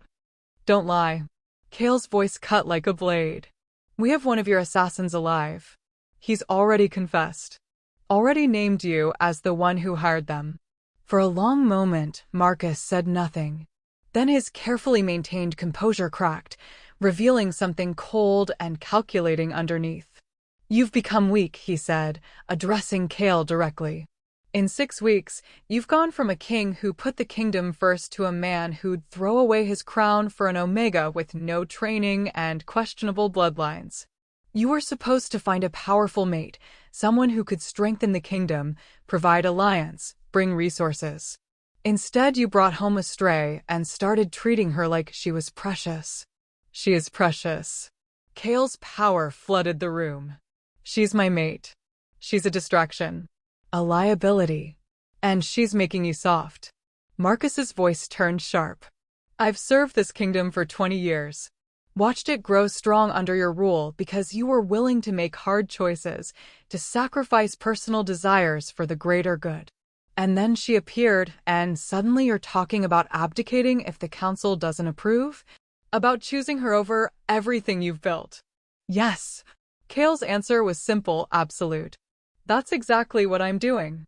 Then you've already lost. Marcus moved his hand toward his robes, clearly reaching for a weapon. Mira didn't think. She just reacted. Silver fire exploded from her hands, wrapping around Marcus's wrists, binding him before he could draw whatever he was reaching for. He screamed, struggling against bonds that burned without consuming, that held him immobile without killing him. You underestimated me, Mira said quietly, walking toward him. You saw an Omega and thought you understood what I was. Thought I'd be easy to manipulate, easy to remove, easy to dispose of like everyone else had disposed of me. But you were wrong. She let the fire spread, wrapping around Marcus completely, and for the first time, she felt absolutely in control of her power.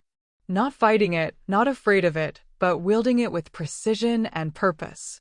I am descended from the Silver Flame Warriors. I carry power that can burn through lies and darkness and anyone stupid enough to threaten what I love.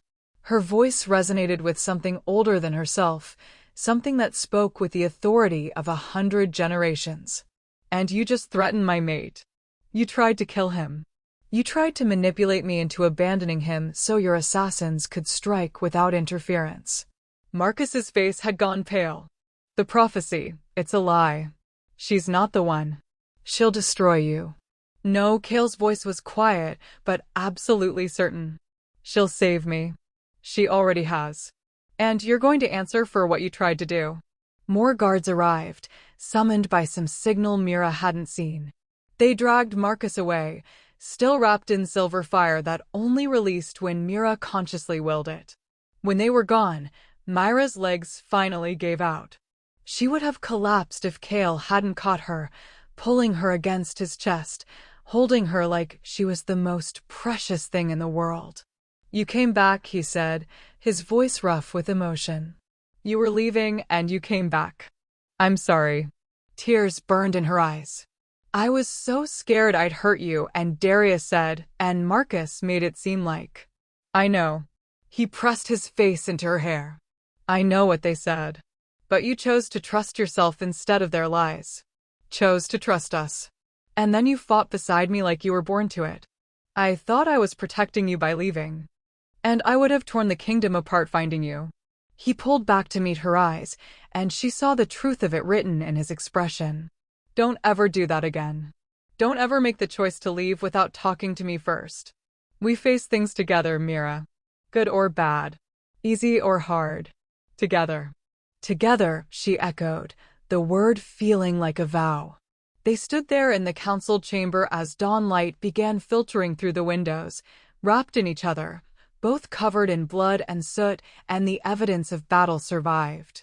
And Mira finally understood what Kale had been trying to tell her for weeks. She wasn't weak. Wasn't broken. Wasn't the mistake everyone had told her she was. She was powerful. Dangerous when threatened. Capable of standing beside an alpha king and holding her own. She was exactly what the prophecy had promised, a warrior reborn. And she was done apologizing for taking up space. The bonding ceremony took place 3 days later under a sky painted with stars and the lingering crimson of the blood moon. They'd cleaned the palace of Marcus's conspirators, 5 council members in total, all convinced that Kale's attachment to an Omega made him weak, all willing to kill to preserve what they saw as the kingdom's strength. The trials had been swift, the sentences final. And now the palace stood witness to something else entirely. A beginning, not an ending.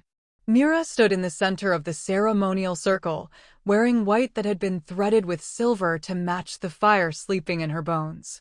Around her, thousands of wolves had gathered, representatives from every pack in the Northern Territories, council members both new and old, citizens who'd heard the story of their king's mate and wanted to see if the rumors were true. She could feel their judgment, their curiosity, their lingering doubt. Could sense wolves who still wondered if she was worth the chaos she'd brought, if loving her had made their king vulnerable instead of strong. But she stood tall anyway. Because Kale stood beside her, his hand clasped in hers, his presence steady and unshakable. Are you ready? He murmured, quiet enough that only she could hear. Mira looked up at him, this alpha king who'd tracked her through impossible terrain, who'd refused to let her die or give up or believe she was worthless.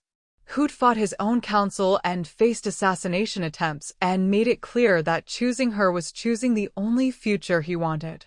Yes, she said. I'm ready.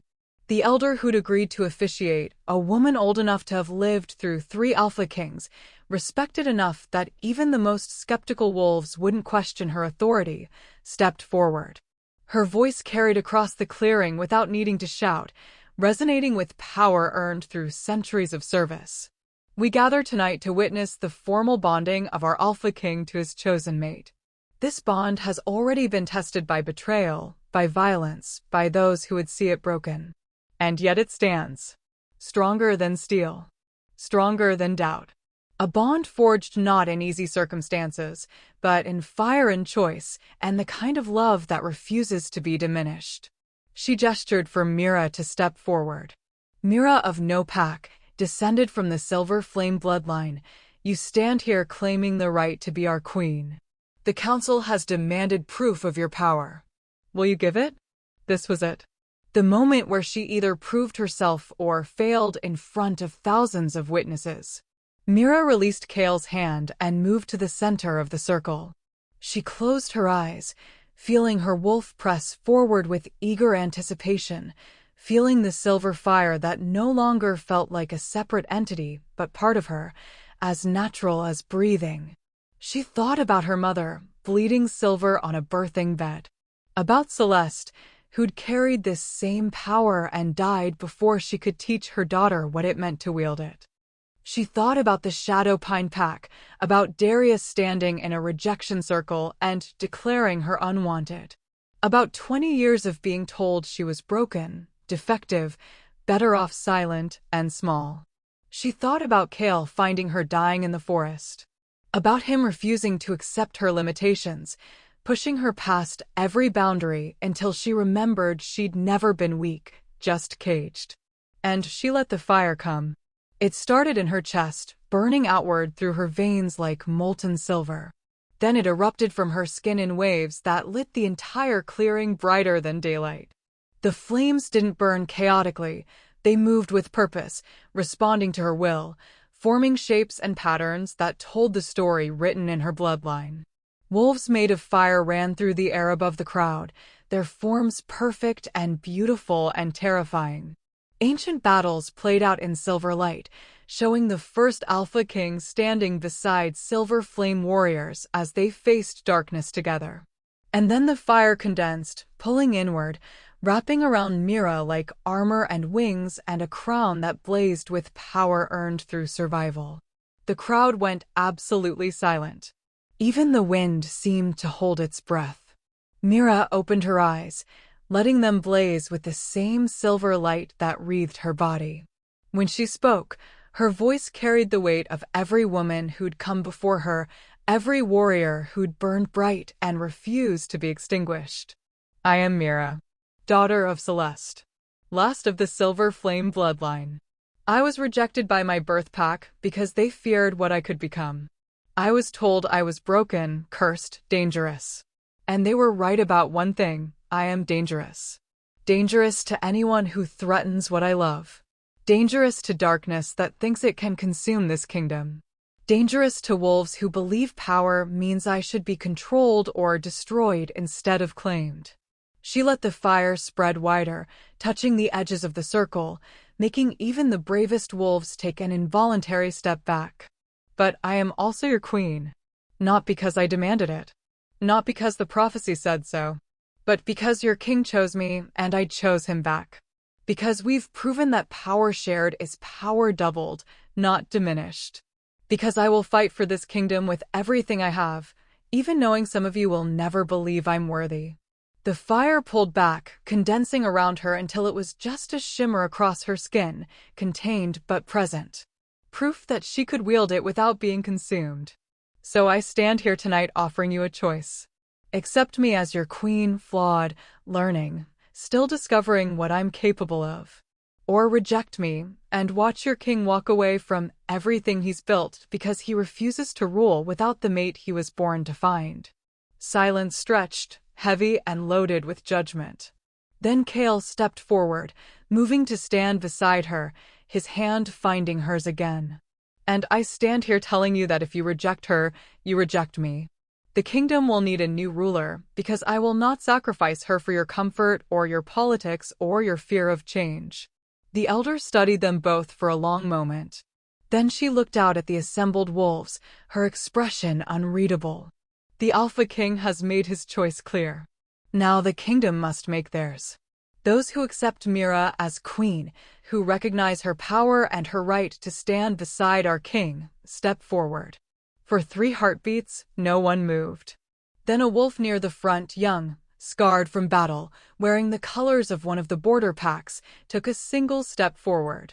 I accept her. Another wolf joined him. Then another. Then 10, 20, 100, wolves flowing forward in a wave of acceptance that made Myra's throat close with emotion. Not everyone moved.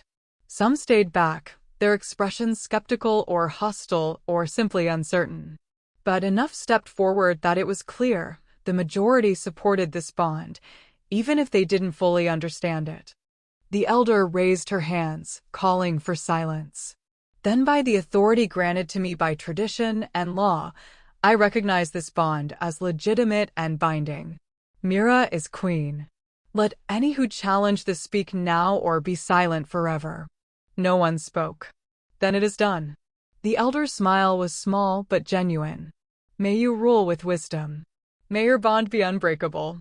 And may the silver flame burn bright enough to guide us through whatever darkness comes."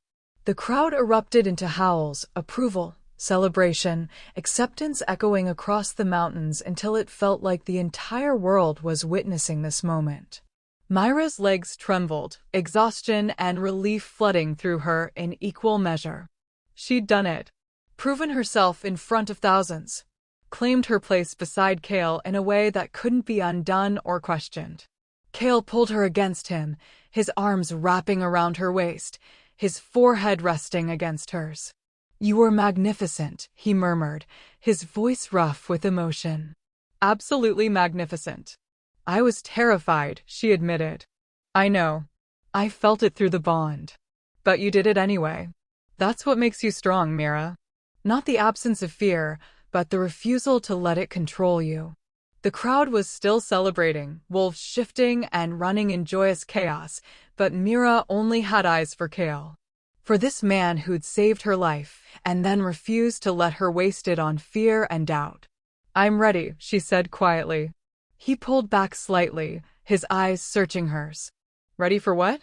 "To complete the bond. To create the child the prophecy speaks of." She touched his face, her fingers tracing the scar through his eyebrow. "Not because I'm afraid of failing or because the kingdom demands it, but because I want to. Because I want a future with you that isn't built on duty or prophecy, but on choice. On love." Cale's eyes darkened to amber gold, his control visibly fraying. "Are you certain? Once we do this, there's no going back. The bond will be complete, permanent. You'll be tied to me for the rest of your life." "Good." Myra's smile was fierce. "Because I'm done running. Done doubting. Done believing I don't deserve this. You're mine, Cale. And I'm yours. And I'm ready to prove it in every way that matters." The promise in her words made him shudder. He swept her up into his arms, ignoring the celebrating crowd, carrying her away from the ceremonial circle toward the palace. Wolves whistled and howled approval as they passed, but Mira barely heard them. All she could feel was the bond between them blazing with anticipation, with need, with the absolute certainty that this was right. When they reached their quarters, Cale kicked the door shut and set her down carefully, his hands immediately moving to frame her face. "I love you," he said, the words coming out like a vow. "I should have said it before now, should have made sure you knew. But I love you, Mira. Not because of the prophecy or your power or what you can do for the kingdom, but because you're brave and stubborn and you make me want to be better than I am. Because you survived impossible things and chose hope anyway. Because you're mine and I'm yours and nothing else matters as much as that." Tears spilled down Myra's cheeks. "I love you too. Even when I was running, even when I thought leaving was the right choice, I loved you. And I'll keep loving you through whatever comes next. Through the pregnancy, through raising a child who's apparently destined to save the world, through facing the darkness the prophecy warns about. All of it. Together." "Together," Cale echoed, and then he was kissing her, deep and claiming and full of promises that didn't need words. The silver fire rose between them, wrapping around both their bodies, responding to the bond and the need and the completion that was finally within reach. And Mira stopped thinking about prophecies or kingdoms or what anyone else expected. She just let herself feel. Let herself love. Let herself believe that maybe broken things could be healed, that maybe dangerous meant powerful instead of wrong, that maybe she'd finally found a place where she didn't have to apologize for existing.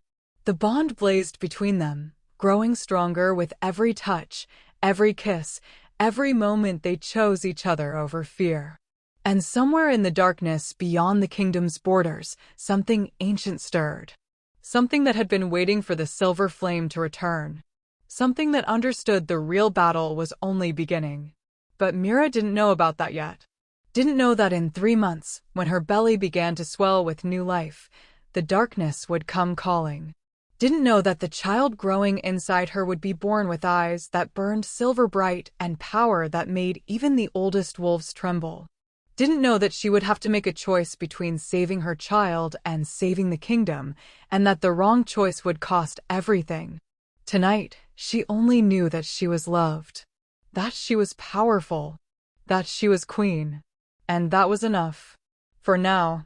The screen faded to black, and in the silence that followed, a single question hung in the air like smoke. Would you have chosen her side? When everyone called her broken, when the pack rejected her, when the council demanded proof she couldn't give, would you have stood with her? Would you have seen the warrior beneath the scars, the fire beneath the fear, the queen beneath the omega everyone dismissed? Or would you have been like the others? Like Darius, who cast her out because he feared what she might become. Like Marcus, who tried to kill her because he couldn't control her. Like every wolf who looked at her and saw weakness instead of strength waiting to be claimed. The truth is, we all carry fire inside us. Power we're afraid to touch. Strength we've been taught to suppress. Voices we've learned to silence because the world said we were too much or not enough or too dangerous to exist loudly. Myra's story is a reminder that sometimes the most powerful thing you can do is refuse to stay small. Refuse to believe the lies others tell about who you are. Refuse to let fear or doubt or 20 years of rejection define what you're capable of becoming. She was rejected because she was dangerous. But dangerous just meant she was finally ready to stop apologizing and start burning. So here's the real question. What fire are you suppressing? What power have you been taught to fear? What version of yourself are you keeping caged because someone once told you that you weren't allowed to take up space? Maybe it's time to let it out. Maybe it's time to stop being the omega everyone overlooks and start being the queen you were born to be.